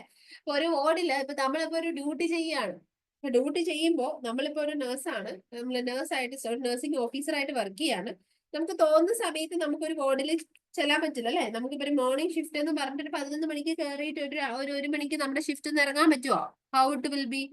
It's not like that. We have to എന്താണ് follow the rules and responsible. നമ്മൾ ഫസ്റ്റ് നഴ്സിംഗ് പഠിക്കുമ്പോൾ we learn the profession, we will learn the code of ethics, profession code of ethics. So in that chapter we will discuss all the things. നമ്മൾ first പഠിക്കുന്നത് അതാണ് അല്ലെ. അങ്ങനെയുള്ള rules and regulations. അപ്പൊ നമ്മൾ ഒരു അതോറിറ്റീവിലുള്ള discipline ഉണ്ടാവണം. Apart from that we should have the discipline, personal discipline ഉണ്ടാവണം. ഇവിടെ പയോള് പറഞ്ഞത് നമ്മൾ അതോറിറ്റിയിലായിരിക്കും അവിടുത്തെ റൂൾസ്, റെസ്പോൺസിബിലിറ്റീസ് അല്ലെങ്കിൽ അവിടുത്തെ റെഗുലേഷൻസ് ഒക്കെ നമ്മൾ ഫോളോ ചെയ്താൽ സ്മൂത്ത് റണ്ണിങ്ങിൽ നമുക്ക് അല്ലെങ്കിൽ സ്മൂത്ത് ആയിട്ട് നമുക്ക് അവിടെ കോഡിയലി വർക്ക് ചെയ്യാൻ പറ്റും. ഇനി ഒരു അപ്പാർട്ട് അതിൽ കൂടാതുള്ളതാണ് സെൽഫ് ഡിസിപ്ലിൻ. കുറെ പേര് നമ്മളൊരു മീറ്റിംഗിൽ കൂടിയിരിക്കുക, ഒരു ഗ്രൂപ്പ് നമ്മളൊരു കോൺഫറൻസിൽ പോയി എല്ലാവരും വച്ചുണ്ടാക്കി. സിമ്പിൾ എക്സാമ്പിൾ ആണ്. എല്ലാവരും പരസ്പരം ഇരുന്ന് വർത്താനം പറഞ്ഞുകൊണ്ടിരിക്കുകയാണ്, പക്ഷെ നമ്മൾ ആ ഒരു ചെയറിനെ മാനിച്ച് നമ്മൾ മിണ്ടാതിരിക്കുകയാണ്. ഓക്കെ, ക്ലാസ് നടക്കുന്ന ഒരു സ്ഥലമാണ്, അല്ലെങ്കിൽ ടീച്ചർ അങ്ങോട്ട് മാറി. ഒരു ക്ലാസ്സിൽ ടീച്ചർ മാറുമ്പോഴും നമ്മൾ ഒച്ചയില്ലാണ്ട് ഒക്കെ നമ്മൾ നീറ്റായിട്ട് നമ്മൾ ഇരിക്കുകയാണെങ്കിൽ that is self discipline. Don't spit it here, spit out എന്ന് നമ്മൾ എഴുതി വെക്കുന്നിടത്ത്, അല്ലെങ്കിൽ എന്താണ് അങ്ങനെയുള്ള ഒരു സ്ഥലത്ത് തുപ്പാതിരിക്കുക എന്നുള്ളത് നമ്മുടെ സെൽഫ് ഡിസിപ്ലിന്റെ ഭാഗമാണ്. That is 2 types of discipline. അപ്പൊ ഇവിടെ മാനേജ്മെന്റിന്റെ കോഡിയൽ ഫംഗ്ഷൻ എന്ത് ചെയ്യാം എന്നുള്ളതാണ് ഫയോള് പറഞ്ഞ discipline. That is we have to obey the rules, policies, അതൊക്കെ നമ്മൾ ഒബേ ചെയ്യാം. ഇനി next one, that is unity of command. What we have discussed. Unity unity of command എന്ന് പറഞ്ഞ എന്താണ്? That but we can say the employee should obey അല്ലെങ്കിൽ get or receive orders from only one superior. അപ്പോൾ unity of command എന്ന് എഴുതിയിട്ട് അവിടെ എഴുതുക receive orders from only one superior to avoid confusion. അപ്പൊ നിങ്ങൾ ഡ്യൂട്ടിക്ക് പോയി, അപ്പൊ നിങ്ങളുടെ വാർഡ് ഇൻചാർജ് നിങ്ങളോട് പറയാണ് നാളെ ഇയാളെ ഡ്യൂട്ടിക്ക് ഇപ്പൊ മോർണിംഗ് ഇട്ടു, അപ്പൊ പറയാണ് വേണ്ട നാളെ ഇയാൾ ഡ്യൂട്ടിക്ക് വരണ്ട. ഇപ്പൊ അജീഷിനോട് പറയാ, അല്ല അശ്വതിയോട് പറയാ, അശ്വതി നാളെ ഡ്യൂട്ടിക്ക് വരണ്ട, നാളെ ഓഫ് എടുത്തോ എന്ന് പറഞ്ഞു. അപ്പൊ അതേപോലെ പറഞ്ഞു. പക്ഷെ നിങ്ങളുടെ കൂടെ ഇപ്പം നിങ്ങളുടെ അതിനെ കുറച്ചും കൂടെ ഒരു ടീം ലീഡർ നിങ്ങളുടെ വാർഡിലുണ്ട് എന്ന് വിചാരിക്കാം. അപ്പൊ ടീം ലീഡർ പറയാണ് നാളെ ഓഫ് എടുക്കാൻ പറ്റില്ല, സ്റ്റാഫ് കുറവാണ്, നീ എന്തായാലും മോർണിംഗ് ഷിഫ്റ്റിന് വരണം. നമുക്ക് ഡ്യുവൽ കമാൻഡ് ആണ് അല്ലെ. So we will get confused. നമുക്ക് കൺഫ്യൂഷൻ വന്നു, അയ്യോ ഞാൻ നാളെ വരണോ വരണ്ടിയോ. നമുക്ക് ഭയങ്കര ആ ഒരു എംപ്ലോയിനെ സംബന്ധിച്ച് കൺഫ്യൂഷൻ വന്നു. ഒരിക്കലും നമ്മളൊരു മാനേജ്മെന്റിന്റെ സ്മൂത്ത് റണ്ണിങ്ങിൽ അങ്ങനെ ചെയ്യാൻ പാടില്ല അല്ലെ. അല്ലെങ്കിൽ ഇപ്പൊ ഒരു നഴ്സ് നമ്മളിപ്പോ ഒരു റിപ്പോർട്ട് ചെയ്യുമ്പോൾ ഒരു സ്റ്റാഫ് നഴ്സ് ഗ്രേഡ് 2 അല്ല ഗ്രേഡ് 1, നമ്മൾ എപ്പോഴും ഒരു വാർഡിൽ നമുക്കൊരു ടീം ലീഡർ, നമ്മുടെ ഒരു ഗവൺമെന്റ് സെറ്റപ്പ് ആണെങ്കിൽ നോട്ട് ബി ടീം ലീഡർ, എന്താണ് നമ്മുടെ ഹെഡ് നേഴ്സ് ആയിരിക്കും. അപ്പൊ നമ്മൾ യൂഷ്വലി എന്തെങ്കിലും ഒരു പ്രോബ്ലം ഉണ്ടെങ്കിൽ we have to report to our head nurse. അല്ലാതെ ഇപ്പൊ നമ്മളിപ്പം ഡയറക്റ്റ് പോയിട്ട് അവിടുത്തെ ഡോക്ടറോടോ ഫിസിയോതെറാപ്പിസ്റ്റിനോടോ അല്ലെങ്കിൽ വേറെ ആരോടോ അല്ല നമ്മൾ അവിടെ ഒരു പ്രോബ്ലം ഇമ്മീഡിയറ്റ് വന്നാൽ നമ്മുടെ തൊട്ടാർക്കാണോ നമുക്ക് ഒരു ഹയോറിറ്റി ഉള്ളത് അവരോടാണ് പറയുന്നത്. ഇതൊക്കെ യൂണിറ്റി ഓഫ് കമാൻഡിൽ പെടുന്നതാണ്. അതായത് കൺഫ്യൂഷൻ ഒഴിവാക്കാൻ വേണ്ടിയിട്ടാണ് ഈ യൂണിറ്റി ഓഫ് കമാൻഡ് പറയുന്നത്. ഒരു ഇൻസ്ട്രക്ഷൻ അറ്റ് എ ടൈം ഒരു ഇൻസ്ട്രക്ഷൻ മാത്രം റിസീവ് ചെയ്യാവുള്ളൂ from the superior. That is unity of command. And the next one that is fifth one, that is unity of direction. Unity of direction ഇതിന്റെ ബ്രാക്കറ്റിൽ എഴുതുക same objective. You have to write same objective or you can write a single plan and leader. Single plan and single leader നമ്മൾ എപ്പോഴും പറയുന്ന ഒരു phrase ആണ് single plan single leader. ഒരു plan ഉണ്ടാവുള്ളൂ, ഒരു ലീഡർ ഉണ്ടാവുള്ളൂ. ഓക്കെ. ഇപ്പൊ നമ്മളിപ്പം എന്താ പറയുന്നത്, ഇപ്പൊ നമ്മളൊരു പുതിയൊരു പേഷ്യന്റിനെ നമ്മളിപ്പോ ടേക്ക് കെയർ ചെയ്യാണ്, അല്ലെങ്കിൽ ഇപ്പൊ നമ്മളിപ്പോ ഒരു പുതിയൊരു പ്രോഡക്റ്റ് നമ്മൾ മാർക്കറ്റിൽ ഇറക്കാൻ പോവാം. അപ്പൊ അതിനെ കുറിച്ചിട്ട് ഒരു ടീം ഉണ്ടാവും, നമുക്കൊരു കോമൺ പ്ലാൻ ആയിരിക്കും. ഇത് സിംഗിൾ പ്ലാൻ ആണ്. അവിടെ 100 പേരല്ല 10 പേരുള്ള ടീമാണ്, 10 പേർക്കും 10 അഭിപ്രായം അല്ല, 10 ഐഡിയാസ് അല്ല, അതിനെയൊക്കെ നമ്മൾ ക്രോഡീകരിച്ച് നമ്മളൊരു സിംഗിൾ പ്ലാനിലേക്ക് മാറ്റും. We have to follow that single direction. എല്ലാവരും അതിലാണ് അല്ലെങ്കിൽ അത് ഫോക്കസ് ചെയ്തായിരിക്കും പോവാ. That is unity of direction എന്ന് പറയുന്നത്. ഒരു ലീഡർ ഒരു plan. Okay, so that is all about unity of direction. അടുത്ത വരുന്നത് നമ്മുടേതാണ് subordination of. 6th one that you have to write subordination of individual interest to general interest. So this is what something important and interesting. എന്താണ് subordination of individual interest to general interest അല്ലെ. അപ്പൊ അതായത് എന്താ പറയുന്നത്, ഇപ്പം നമുക്കൊരു goal എന്താ പറയുന്നത് ഒരു കോമൺ ആണ്. ഇപ്പൊ എന്താ പറയുന്നത്, ഇപ്പൊ നമുക്കൊരു പേഷ്യന്റ് ഉണ്ട്. ഇപ്പൊ നമ്മുടെ ആ പേഷ്യന്റ് നമ്മളെപ്പോഴും പറയും ഗെറ്റ് വെൽ സൂൺ എന്ന് പറയില്ലേ. അതായത് പെട്ടെന്ന് സുഖം പ്രാപിച്ചു പോക്കോ അല്ലെങ്കിൽ വരട്ടെ, പെട്ടെന്ന് നിങ്ങളുടെ അസുഖമൊക്കെ മാറട്ടെ, അല്ലെ ആ പേഷ്യന്റ് ഡിസബിലിറ്റി കുറച്ചുകൊണ്ട് മാക്സിമം കോംപ്രിഹെൻസീവ് കെയർ കൊടുത്തുകൊണ്ട് ഫാസ്റ്റ് റിക്കവറി എന്നുള്ളതാണ് നമ്മുടെ കോമൺ ഗോള്. ഓക്കെ, അപ്പൊ നമ്മള് എന്താ ചെയ്യുന്നത്, അതാണ് നമ്മുടെ ഓർഗനൈസേഷണൽ ഗോൾ എന്ന് പറയുന്നത്, അതാണ്. പക്ഷെ അതിന് നമ്മള് എന്താ പറയുന്ന ഒരു പേഴ്സണൽ അല്ലെങ്കിൽ എന്താ പറയുന്നത്, സോ നമ്മുടെ ഓർഗനൈസേഷണൽ ഗോൾ ആയിരിക്കണം നമ്മുടെ പേഴ്സണൽ ഇൻട്രസ്റ്റിനേക്കാൾ പ്രയോറിറ്റൈസ് ചെയ്ത് വരേണ്ടത്.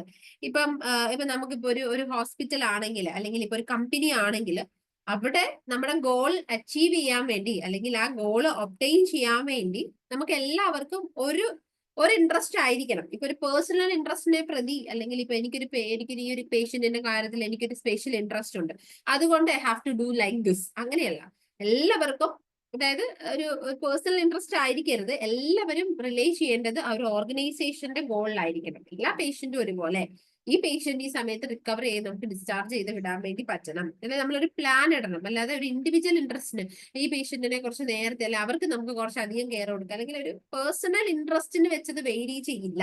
ഓക്കെ, അതാണ് പറയുന്നത് നമ്മൾ subordination of individual interest to general interest. ഒരു കോമൺ ഗോൾ ആയിരിക്കണം. ഓക്കെ, അല്ലെങ്കിൽ ഒരു കോമൺ ഓർഗനൈസേഷൻ ഗോളായി ഓർഗനൈസേഷന്റെ ഇൻട്രസ്റ്റ് ആയിട്ട് ടീമിന്റെ ഇൻട്രസ്റ്റ് ആയിട്ട് ടീമിന്റെ ഗോളായിട്ട് ടീമിന്റെ ആവശ്യകതയായിട്ട് അത് മാറണം. That's all. Then remuneration, that is very important. Remuneration, seventh one. That is fair compensation. അല്ലേ? For the work done. അല്ലേ? നമ്മൾ ചെയ്ത പണിക്ക് നമുക്കൊരു ഫെയർ കോമ്പൻസേഷൻ, ഒരു എംപ്ലോയി സാറ്റിസ്ഫാക്ഷൻ അല്ലെങ്കിൽ employee motivation is very important to retain a staff. അല്ലേ? നിങ്ങളിപ്പോ ഒരു വാർഡിൽ പോയിട്ടോ അല്ലെങ്കിൽ നിങ്ങളൊരു ഹോസ്പിറ്റലിൽ വർക്ക് ചെയ്യാണ്, നിങ്ങൾക്ക് ആദ്യം ഒരു വളരെ കുറച്ച് സാലറി തന്നു. അപ്പൊ നിങ്ങളുടെ വർക്ക് പെർഫോമൻസ് നല്ലതാണ് അല്ലെ. നമുക്കിപ്പോ നിങ്ങൾക്ക് ഫോർ എക്സാമ്പിൾ 20,000 നിങ്ങൾ സാലറി ചെയ്തു, പക്ഷെ നിങ്ങൾ നന്നായിട്ട് വർക്ക് ചെയ്യുന്നു, നിങ്ങളുടെ നല്ല എഫേർട്ട് നിങ്ങൾ അവിടെ ഇടുന്നുണ്ട്. അപ്പം അവര് ഒരു പറയാതെ അല്ലെങ്കിൽ അവർ കുറച്ചും കൂടി സാലറി നിങ്ങൾക്ക് കൂട്ടി തന്നു. അപ്പൊ നിങ്ങൾ ഇപ്പൊ ചെയ്യുന്നതിന്റെ കുറച്ചും കൂടി നിങ്ങൾ സിസ്റ്റമാറ്റിക് ആയിട്ട് വളരെ നന്നായിട്ട് നിങ്ങൾ പിന്നെയും പണി ചെയ്യും അല്ലെ. അല്ലെങ്കിൽ ഇടയ്ക്കൊരു നിങ്ങൾക്കൊരു അപ്രിസിയേഷൻ, ഒരു ടോക്കൺ ഓഫ് എന്താ പറയുന്ന ഒരു അപ്രിസിയേഷൻ തന്നു. അപ്പൊ അങ്ങനെയൊക്കെ തരുമ്പം നമ്മൾ ഫെയർ ആയിട്ട് അവർക്കൊരു സാലറി, റെമ്യൂണറേഷൻ, മോട്ടിവേഷൻസ് ഒക്കെ കൊടുക്കുന്നുണ്ടെങ്കിൽ staff should be happy, staff retention ഉണ്ടാകും. ഒരു വർക്കിംഗ്, ഒരു മാനേജ്മെന്റ്, ഒരു സിസ്റ്റം അല്ലെങ്കിൽ ഒരു സ്ഥാപനം എന്തായിക്കോട്ടെ, അവിടുത്തെ എംപ്ലോയി സാറ്റിസ്ഫാക്ഷൻ ഉണ്ടെങ്കിലേ ആ സംരംഭം മുന്നോട്ട് നന്നായിട്ട് പോകുള്ളൂ. ഇപ്പൊ ഹോസ്പിറ്റലിലാണെങ്കിൽ എല്ലാ സ്റ്റാഫിനും അവരെ ഒരു ഫെയർ ആയിട്ട് കൺസിഡർ ചെയ്താലേ it will B work fine. അപ്പൊ അത്രയേ ഉള്ളൂ. അപ്പൊ നമ്മൾ ഇൻസെന്റീവ്സ് നമുക്ക് കൊടുക്കാം. പിന്നെ എന്താണ്, ബോണസ് ഇല്ലേ, ഓണം ക്രിസ്മസ് ഒക്കെ വരുമ്പോൾ എനിക്ക് തോന്നുന്നു ഫെസ്റ്റിവൽ അലവൻസ് ഒക്കെ കിട്ടുന്നുണ്ടാവാം നിങ്ങൾക്ക്. ഓക്കെ, ബോണസ് കാര്യങ്ങള്. So all these things will get. So that is comes under remuneration. Okay, clear. അടുത്തത്, സോ എന്താണ്, ആരാ ഈ വർത്താനം പറയുന്നത്? എനിക്ക് മനസ്സിലാവുന്നില്ല. ഒന്നെങ്കിലും മ്യൂട്ട് ചെയ്യുക. എന്തെങ്കിലും സംശയം ചോദിച്ചതാണോ? നിങ്ങൾ മ്യൂട്ട് ചെയ്യുക കേട്ടോ, അല്ലെങ്കിൽ അത് ഡിസ്ട്രാക്ഷൻ ആയിട്ട് മാറാം. ഓക്കെ, സോ അടുത്തതാണ് that is centralization and decentralization. Centralisation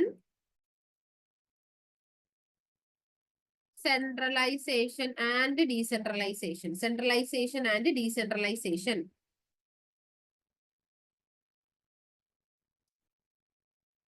അപ്പൊ എത്രയേ ഉള്ളൂ. സെൻട്രലൈസേഷൻ ആൻഡ് ഡീസെൻട്രലൈസേഷൻ എന്ന് പറഞ്ഞാൽ ബ്രാക്കറ്റിൽ you have to write that is balance between decision making and delegation. അങ്ങനെ എഴുതി വെക്കുക. Balance between decision making and delegation. Decision making, all these things will done by the top management. അതിനാണ് നമ്മൾ centralisation എന്ന് പറയുന്നത്. ഇനി ഡെലിഗേഷൻ എപ്പോഴും പോകുന്നത് ലോ ലെവലിലേക്കാണ്. ദാറ്റ് ഈസ് ഡീസെൻട്രലൈസേഷൻ എന്ന് പറയുന്നു. അപ്പൊ നമ്മൾ മാനേജ്മെന്റ് ഒരു തീരുമാനം എടുത്തു, നാളെ മുതൽ നമ്മൾ ഇന്ന കാര്യങ്ങൾ നമ്മൾ ഇതൊക്കെ വേണം, നമ്മുടെ പേഷ്യന്റ് വരാൻ വേണ്ടി, അല്ലെങ്കിൽ നമ്മുടെ ക്വാളിറ്റി കെയർ നമുക്ക് നല്ല ഒരു ഇത് കിട്ടാൻ വേണ്ടി നമ്മൾ ഇന്ന കാര്യങ്ങൾ നമ്മൾ ഇംപ്ലിമെന്റ് ചെയ്യണം. ടോപ്പ് ലെവലിൽ ഒരു തീരുമാനം എടുത്തു. So that is centralisation, that is happen in the top. ഈ ഡീസെൻട്രലൈസേഷൻ എന്ന് പറഞ്ഞാൽ എന്താണ്, വി ഹാവ് ടു ഡെലിഗേറ്റ്. ഈ ഒരു കാര്യം അഡ്മിനിസ്ട്രേഷൻ ലെവലിൽ കൊടുത്തു, ഈ ഒരു കാര്യം സ്റ്റാഫ് നഴ്സസ് ആണ്, nursing officers, they have to do this. So this is the doctors, they have to do this. This is a physiotherapist, അല്ലെങ്കിൽ physical therapy, radiological department, they have to do that. We have to delegate all the things. നമ്മൾ എല്ലാ റെസ്പോൺസിബിലിറ്റീസും നമ്മൾ delegate ചെയ്ത് കൊടുത്തു. അതിനെയാണ് decentralisation എന്ന് പറയുക. അപ്പൊ അതാണ് സെൻട്രലൈസേഷൻ ആൻഡ് ഡീസെൻട്രലൈസേഷൻ എന്ന് പറയുന്നത്. ക്ലിയർ? ഇനി next one that is scalar chain. ഇത് പ്രീവിയസ്ലി ചോദിച്ച ക്വസ്റ്റ്യൻ ആണ്. Scalar chain, CALAR, scalar chain. Bracket you can write hierarchy, HIERARCHY, hierarchy. അവിടെ ഒരു that means simply we can say that എന്താണ്, ഒരു ക്ലിയർ ചെയിൻ ഓഫ് കമാൻഡ് ഉണ്ടായിരിക്കണം. So there should be clear chain of command from the top to lower level അല്ലെ. എപ്പോഴും ഉണ്ടായിരിക്കണം ഒരു smooth റണ്ണിങ്ങിന്. ഇപ്പൊ ഫോർ എക്സാമ്പിൾ, ഇപ്പൊ നമ്മളൊരു കോളേജിലാണ്, if you are working in A college, ഇപ്പം ഇവിടെ പ്രിൻസിപ്പൽ ആണ് അല്ലെങ്കിൽ നമ്മുടെ മാനേജർ ആണ് നമ്മുടെ സുപ്രീം പവർ എന്ന് പറയുന്നത്. മാനേജർ പറയുന്നു ഇപ്പം നമുക്കൊരു സാലറി ഹൈക്ക് വേണം. സോ നമ്മൾ എന്ത് ചെയ്യുന്നു, നമ്മൾ ഓൾറെഡി നമ്മുടെ മാനേജർ നമ്മളോട് അല്ലെങ്കിൽ എന്തെങ്കിലും ഒരു പുതിയൊരു റൂള് വന്നു, നാളെ മുതൽ you have to do this. അപ്പൊ ആദ്യം മാനേജർ പറയുന്നു, മാനേജറിൽ നിന്ന് പ്രിൻസിപ്പലിൽ എത്തുന്നു, പ്രിൻസിപ്പലിൽ നിന്ന് നമ്മുടെ പ്രൊഫസേഴ്സിൽ, സീനിയർ സ്റ്റാഫിൽ എത്തുന്നു, അവരിൽ നിന്ന് ഓരോ ഡിപ്പാർട്ട്മെന്റിന്റെയും HODസിൽ എത്തുന്നു, HODs അവരുടെ സ്റ്റാഫ് അങ്ങനെയാണ് പോകുന്നത്. ഇപ്പൊ നമുക്ക് എന്തെങ്കിലും ഒരു ആവശ്യം ഉണ്ടെങ്കിലും, ഇപ്പൊ junior സ്റ്റാഫിനുണ്ടെങ്കിൽ they have to inform to the HODs. So HODs inform to the senior most one, then they will inform to the principal, so they will inform to the manager. അതായത് ആ ഒരു ഇപ്പൊ ഹോസ്പിറ്റലിലാണെങ്കിലും സെയിം ലൈഫ് ഒരു proper chain of command should be there. ഒരു chain of system അവിടെ ഉണ്ടായിരിക്കണം, ഒരു hierarchy. അല്ലാതെ ഒരിക്കലും ഒരു തീരുമാനം എടുക്കാൻ നമ്മൾ ലോ ലെവൽ സ്റ്റാഫിന്റെ അടുത്ത് നല്ല ഒരു ഡിസിഷൻ വരേണ്ടത് എപ്പോഴും സുപ്രീം പവർ ആയിരിക്കണം. അങ്ങനെ ഉണ്ടെങ്കിൽ മാത്രമേ ആ മാനേജ്മെന്റ് സ്മൂത്ത് ആയിട്ട് റൺ ചെയ്യുള്ളൂ. That is what Fayol says. That is scalar chain or hierarchy. So ചിലപ്പോൾ ചോദിക്കാം ഹയറാർക്കി അല്ലെങ്കിൽ ഹയറാർക്കിക്കൽ വാട്ട് പ്രിൻസിപ്പൽ ഏതാണ് ഫയോൾ പ്രിൻസിപ്പിൾ വരുന്നത് എന്ന രീതിയിൽ ക്വസ്റ്റ്യൻ ചോദിക്കാം. അടുത്തത് വരുന്നതാണ് order. ORDER, order. Okay, for people and material there should be proper. നിങ്ങൾ മറ്റു ഓർഡർ അല്ല, നമ്മൾ പറയുന്ന ഓർഡർ അല്ല ഇത്. That's the next part. Place and placement എന്ന് പറയുന്ന പോലെ for people and for material there should be an order. ഇപ്പം ഫോർ എക്സാമ്പിൾ നമ്മളൊരു എന്താ പറയുന്നത്, നമ്മളിപ്പോ ഒരു വർക്ക് സ്റ്റേഷൻ അല്ലെങ്കിൽ if you R conducting ACLS GLS അല്ലെങ്കിൽ ഹാൾസ്, നമ്മളിപ്പോ ഒരു ഓസ്കി സ്റ്റേഷൻസ് കണ്ടക്ട് ചെയ്യാൻ പോകും. അപ്പൊ അവിടെ ഒരു പ്രോപ്പർ ഓർഡർ ഉണ്ടാവും അല്ലെ. ഈ സ്റ്റേഷനിൽ നിന്ന് നിങ്ങൾ ഈ സ്റ്റേഷനിൽ പോകുന്നു, ഇവിടെയുള്ള ആൾക്കാർ പിന്നെ അടുത്ത സ്റ്റേഷനിലേക്ക് പോകുന്നു, എന്നിട്ട് അവർ ഈ സ്റ്റേഷനിൽ പോകുന്നു, പിന്നെ ഇപ്പുറത്ത് വരുന്നു. നമ്മളിങ്ങനെ ഓർഡർ ആയിട്ട് പറയില്ല. അത് തന്നെ ഇപ്പൊ ഒരു ഹോസ്പിറ്റൽ ആയാലും ഒരു ഒരു ഒരു കോളേജ് ആയാലും ഒരു മാനേജ്മെന്റ് ആയാലും ഒരു എന്താ പറയുന്നത് ഒരു കമ്പനി ആയാലും there should B order for material and person. ഒരു ഓർഡർ ഉണ്ടാവണം. ഇവര് ഇന്ന കാര്യങ്ങൾ, ഈ സാധനം ഇവിടെ നിന്നാലാണ് പ്രോപ്പർ ആയിട്ട് എഫിഷ്യന്റ്ലി വർക്ക് ചെയ്യാൻ പറ്റുക. ഈ വ്യക്തികൾ ഈ ഡിപ്പാർട്ട്മെന്റിൽ വന്നാലാണ് നല്ല രീതിയിൽ വർക്ക് ചെയ്യാൻ പറ്റുക. അപ്പൊ എല്ലാത്തിനും place for person and what മെറ്റീരിയൽസിന്, പീപ്പിൾ ആൻഡ് മെറ്റീരിയൽസിന്, പേഴ്സൺ ആൻഡ് മെറ്റീരിയൽസിന് ഒരു ഓർഡർ ഉണ്ടായിരിക്കണം ഫോർ ദെയർ എഫിഷ്യൻസി. അങ്ങനെ മാത്രമേ അവർക്ക് നല്ല എഫക്റ്റീവ് ആയിട്ട് വർക്ക് ചെയ്യാൻ പറ്റൂ. So next one, that is equity. Equity. EQITY, equity. So equity means fair treatment or respect for all employee. So നമ്മൾ loyalty should be maintained. എല്ലാവർക്കും നമ്മൾ ഒരേപോലെ. So we have to provide equal opportunity for promotion. എല്ലാവർക്കും നമ്മൾ പ്രൊമോഷന്റെ opportunity കൊടുക്കുക, salary hike കൊടുക്കുക. So എന്താ പറയാ, നമ്മളിപ്പോ പറയും എന്താ പറയുന്നത്, all these regardless of there gender അല്ലെങ്കിൽ ബാക്ക്ഗ്രൗണ്ട്, അല്ലെങ്കിൽ നമ്മൾ മനസ്സിലൊന്നും വെച്ച് അങ്ങനെയൊന്നും നമ്മൾ ചെയ്യാൻ പാടില്ല. എപ്പോഴും അവരുടെ ജെൻഡർ മെയിൽ ഫീമെയിൽ അങ്ങനെ കൺസിഡർ ചെയ്യാൻ പറ്റില്ല. അവരുടെ വേറെ ബാക്ക്ഗ്രൗണ്ട്സ് നോക്കാൻ പാടില്ല. പെർഫോമൻസ് അപ്രൈസൽ നോക്കി ഇവാലുവേഷൻ എടുക്കുക. നമ്മൾ എല്ലാവർക്കും എല്ലാത്തിനുള്ള ഓപ്പർച്യൂണിറ്റീസ് നമ്മൾ കൊടുത്തിരിക്കണം. ഇപ്പൊ യൂഷ്വലി ഫോർ എക്സാമ്പിൾ, ഒരു സിമ്പിൾ എക്സാമ്പിൾ പറഞ്ഞാൽ ഇപ്പൊ കോളേജസ് ഒക്കെ ആണെങ്കിൽ, അപ്പൊ അവിടെ നമുക്ക് എക്സാം ഡ്യൂട്ടീസ് ഒക്കെ വരികയാണെങ്കിൽ എല്ലാം എലിജിബിൾ ആയിട്ടുള്ള ഒരു ഡിപ്പാർട്ട്മെന്റ് ഓഫ് സൈക്യാട്രി, അവിടെ ഒരു 3 ടീച്ചേഴ്സ് എലിജിബിൾ ആണെങ്കിൽ സോ ഈക്വൽ ചാൻസ് കൊടുക്കും. ഒരാൾ ഇപ്രാവശ്യം പോയാലും മറ്റേ ആൾ അടുത്ത പ്രാവശ്യം മറ്റേ. അപ്പൊ നമ്മൾ ഫെയർ ട്രീറ്റ്മെന്റ് കൊടുക്കുക. അവിടെ നമ്മൾ സീനിയർ ജൂനിയർ അങ്ങനെ നമ്മൾ കൺസിഡർ ചെയ്യാതെ ഈക്വൽ, അതായത് ആ ക്വാളിഫിക്കേഷൻ ഉള്ള എല്ലാവർക്കും, എലിജിബിൾ ആയ എല്ലാവർക്കും ഈക്വൽ ഓപ്പർച്യൂണിറ്റി കൊടുക്കുക. Okay, so that is all about equity. Then അടുത്തതാണ് stability of tenure of personnel. So this is very important in the management. Stability of tenure of personnel. Tenure, TENURE, tenure of personnel. അപ്പൊ for example ഞാൻ പറയാണ്, എന്താ പറയുന്നത്, ഈ retention programmes അല്ലെങ്കിൽ സ്റ്റാഫിന്റെ stability ഭയങ്കര important ആണ്. ഇപ്പൊ നമ്മളൊരു സ്ഥലത്ത് വർക്ക് ചെയ്തു, 6 മാസം കഴിഞ്ഞു, അവിടെ ശരിയില്ല, നമ്മൾ പോയി. അപ്പൊ അങ്ങനെ ഈ ഒരു ഭയങ്കരമായിട്ടുള്ള സ്റ്റാഫ് ടേൺ ഓവേഴ്സ് വരുമ്പോൾ that will affect that management and the person. ഇപ്പൊ നമ്മളൊരു ഹോസ്പിറ്റൽ ആണെങ്കിൽ അവിടുത്തെ സ്റ്റാഫിനെയും അല്ല, അതുപോലെ തന്നെ ഹോസ്പിറ്റലിനെ എഫക്ട് ചെയ്യും, അതുപോലെ തന്നെ അവിടുത്തെ പേഷ്യൻസിനെ എഫക്ട് ചെയ്യും, ക്വാളിറ്റി ഓഫ് കെയറിനെ എഫക്ട് ചെയ്യും. ഇനിയിപ്പോ ഒരു കോളേജ് ആണെങ്കിൽ അത് ആ കോളേജിൽ ഇപ്പൊ ടീച്ചേഴ്സ് വരുന്നു, കുറച്ച് പഠിപ്പിക്കുന്നു, അവർ പോകുന്നു, ഇങ്ങനെ മാറിക്കൊണ്ടിരുന്നത് സ്റ്റുഡൻസിനെ എഫക്ട് ചെയ്യും ആൻഡ് ഓൾസോ ദാറ്റ് മാനേജ്മെന്റിനെ എഫക്ട് ചെയ്യും. അപ്പൊ ഈ സ്റ്റാഫ് റിട്ടൻഷൻ, സ്റ്റെബിലിറ്റി, ഇപ്പൊ നമുക്ക് നല്ല സ്റ്റാഫുകൾ ഉണ്ടെങ്കിൽ so we have to retain them. ഇപ്പൊ നമ്മൾ പറയാറുണ്ട്, ഇപ്പൊ നമുക്ക് നല്ല നല്ല സ്റ്റാഫുകളാണെങ്കിൽ ആ മാനേജ്മെന്റ് അവരെ റീറ്റെയിൻ ചെയ്യാനുള്ള അവർക്ക് ബെനിഫിറ്റ്സ് അല്ല അവരുടെ ഡിമാൻഡ്സ് അംഗീകരിക്കുക, അവരെ ബെനിഫിറ്റ് റീറ്റെയിൻ ചെയ്യാൻ നിർത്തും. സ്റ്റാഫ് റിട്ടൻഷൻ ഉണ്ടെങ്കിൽ മാത്രമേ നല്ല എഫക്റ്റീവ് ആയിട്ട് വർക്ക് ചെയ്യാൻ പറ്റുള്ളൂ. That is stability of tenure of personal, അതായത് സ്റ്റാഫ് ടേൺ ഓവേഴ്സ് കുറയ്ക്കുക. That is very important. Then next one, that is initiative. Initiative.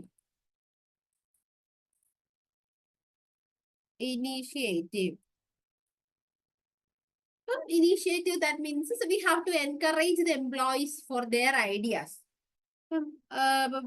നമ്മളിപ്പോ ഒരു വർക്ക്ഷോപ്പ് കണ്ടക്ട് ചെയ്യാൻ for staff nurses we are going to conduct newer treatment methods. Modalities ഒക്കെ വെച്ചിട്ട്. അപ്പൊ അവരെ എങ്ങനെ നമുക്ക് കൊടുക്കാം, അല്ലെങ്കിൽ ഇപ്പൊ നമ്മളൊരു വർക്ക്ഷോപ്പ് കഴിഞ്ഞു, so how we can implement it in our ward, അല്ലെങ്കിൽ ഇപ്പൊ ICU നമ്മൾ കുറെ ടെക്നിക്സ് അല്ലെങ്കിൽ പുതിയതായിട്ടുള്ള കുറെ എക്യുപ്മെന്റ്സിനെ കുറിച്ച് പഠിച്ചു, കുറെ മെത്തേഡ്സ് പഠിച്ചു, അസസ്മെന്റുകൾ പഠിച്ചു.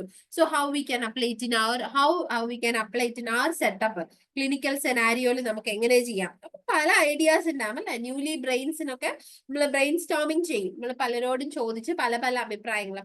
എല്ലാ സ്റ്റാഫിന്റെയും, അല്ലാതെ ഒരു അതോറിറ്റേറ്റീവ് ആകാതെ ഒരു മാനേജ്മെന്റ് ആകുമ്പോൾ ഒരു മീറ്റിംഗ് വെക്കുമ്പോൾ എല്ലാവരുടെ അഭിപ്രായങ്ങൾ ചോദിക്കാം, അതിൽ നമ്മൾ നീതി പുലർത്തിയിട്ട് നമ്മൾ തീരുമാനങ്ങൾ എടുക്കുക. So that is initiative. ഇപ്പൊ അവരുടെ ഐഡിയാസ് പറയാൻ നമുക്ക് അവർക്ക് അവസരങ്ങൾ കൊടുക്കുക.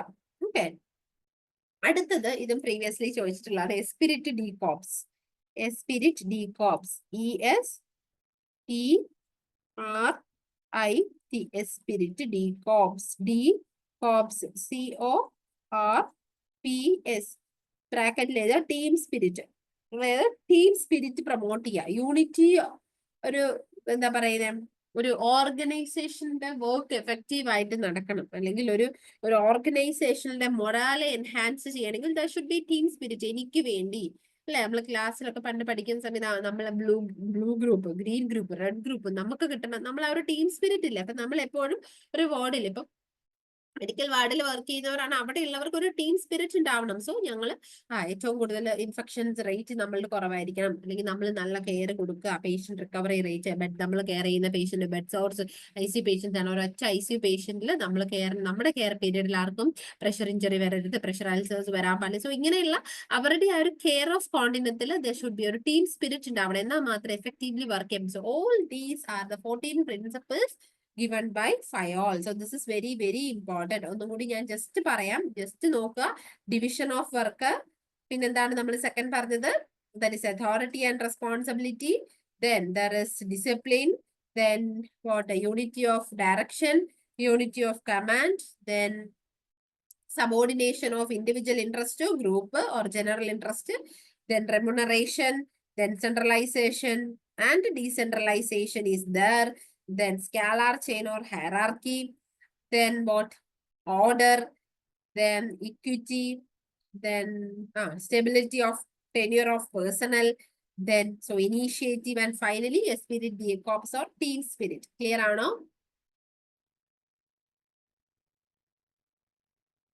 Any doubts?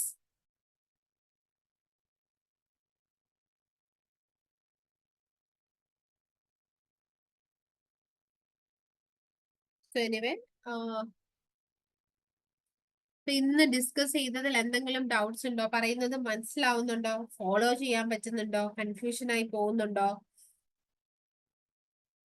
പഠിക്കാൻ പറ്റുന്നുണ്ടോ?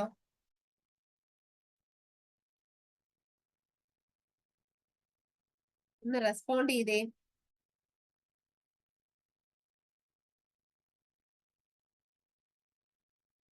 ഇന്ന് എന്നാ പറ്റി? ആർക്കും റെസ്പോൺസ് ഒക്കെ വളരെ കുറവാണല്ലോ, എന്ത് പറ്റി? ഓക്കെ, ക്ലിയർ ആണ്. അപ്പൊ എന്തെങ്കിലും ഡൗട്ട്സ് ഉണ്ടെങ്കിൽ you can ask next class ഈ പറഞ്ഞ ടോപ്പിക്സിൽ. പിന്നെ ഡെയിലി MCQs ചെയ്യാം. ഓക്കെ, ചെയ്യുന്നുണ്ടായിരുന്നോ ഈ ദിവസങ്ങളിൽ? ലാസ്റ്റ് ക്ലാസ് കഴിഞ്ഞ അന്ന് മുതൽ ഡെയിലി MCQs ചെയ്യുക, നന്നായിട്ട് പ്രിപ്പയർ ചെയ്യുക. അപ്കമിങ് ആയിട്ട് ഒത്തിരി അവസരങ്ങൾ നിങ്ങളുടെ മുന്നിലേക്ക് വരുന്നുണ്ട്, അതൊന്നും വെറുതെ കളയരുത്. കളഞ്ഞിട്ട് എക്സാം ഒക്കെ കഴിഞ്ഞ് എല്ലാം നെഗറ്റീവ് മാർക്സും വരുത്തി സങ്കടപ്പെട്ട് വിലപിച്ചിരുന്ന അവസരം നഷ്ടപ്പെട്ടതിനെ ഓർത്ത് സങ്കടപ്പെട്ട് എപ്പോഴോ വരുന്ന എക്സാമിനെ കാത്തിനി പഠിക്കാന്നൊന്നും പറഞ്ഞിരിക്കരുത്. ഇപ്പോൾ ഒരുപാട് അവസരങ്ങളുണ്ട്. കിട്ടിയ സമയം അവസരം നല്ല രീതിയിൽ യൂട്ടിലൈസ് ചെയ്യാം. നമ്മുടെ സാഹചര്യവും സമയവും ഒക്കെ എപ്പോഴാ മാറുക നമുക്ക് പറയാൻ പറ്റില്ല. അപ്പൊ ഇപ്പൊ കിട്ടിയത് നല്ല അവസരങ്ങളാണ്, നല്ല സാഹചര്യമാണ്, എന്റെ ഏറ്റവും ബെസ്റ്റ് ടൈമാണ് എന്ന് കരുതി അച്ചീവ് ചെയ്യണം എന്ന് കരുതി തന്നെ നന്നായിട്ട് പഠിക്കുക, സിസ്റ്റമാറ്റിക് ആയിട്ട് പ്രിപ്പയർ ചെയ്യുക, ഡെയിലി MCQs ചെയ്യാം. അതിനൊരു കോംപ്രമൈസും ഇല്ല, ഡെയിലി ചെയ്യാം. ഓക്കെ ഓക്കെ, വേറെ ഒന്നും ഇല്ലെങ്കിൽ നമുക്ക് ഇന്നത്തെ സെഷൻ വൈൻഡ് അപ്പ് ചെയ്യാം. സോ ഇനിയിപ്പോ നമുക്ക് നെക്സ്റ്റ് സെഷനിൽ ഡിസ്കസ് ചെയ്യാം. ഓക്കെ, അടുത്ത ടോപ്പിക്സ്.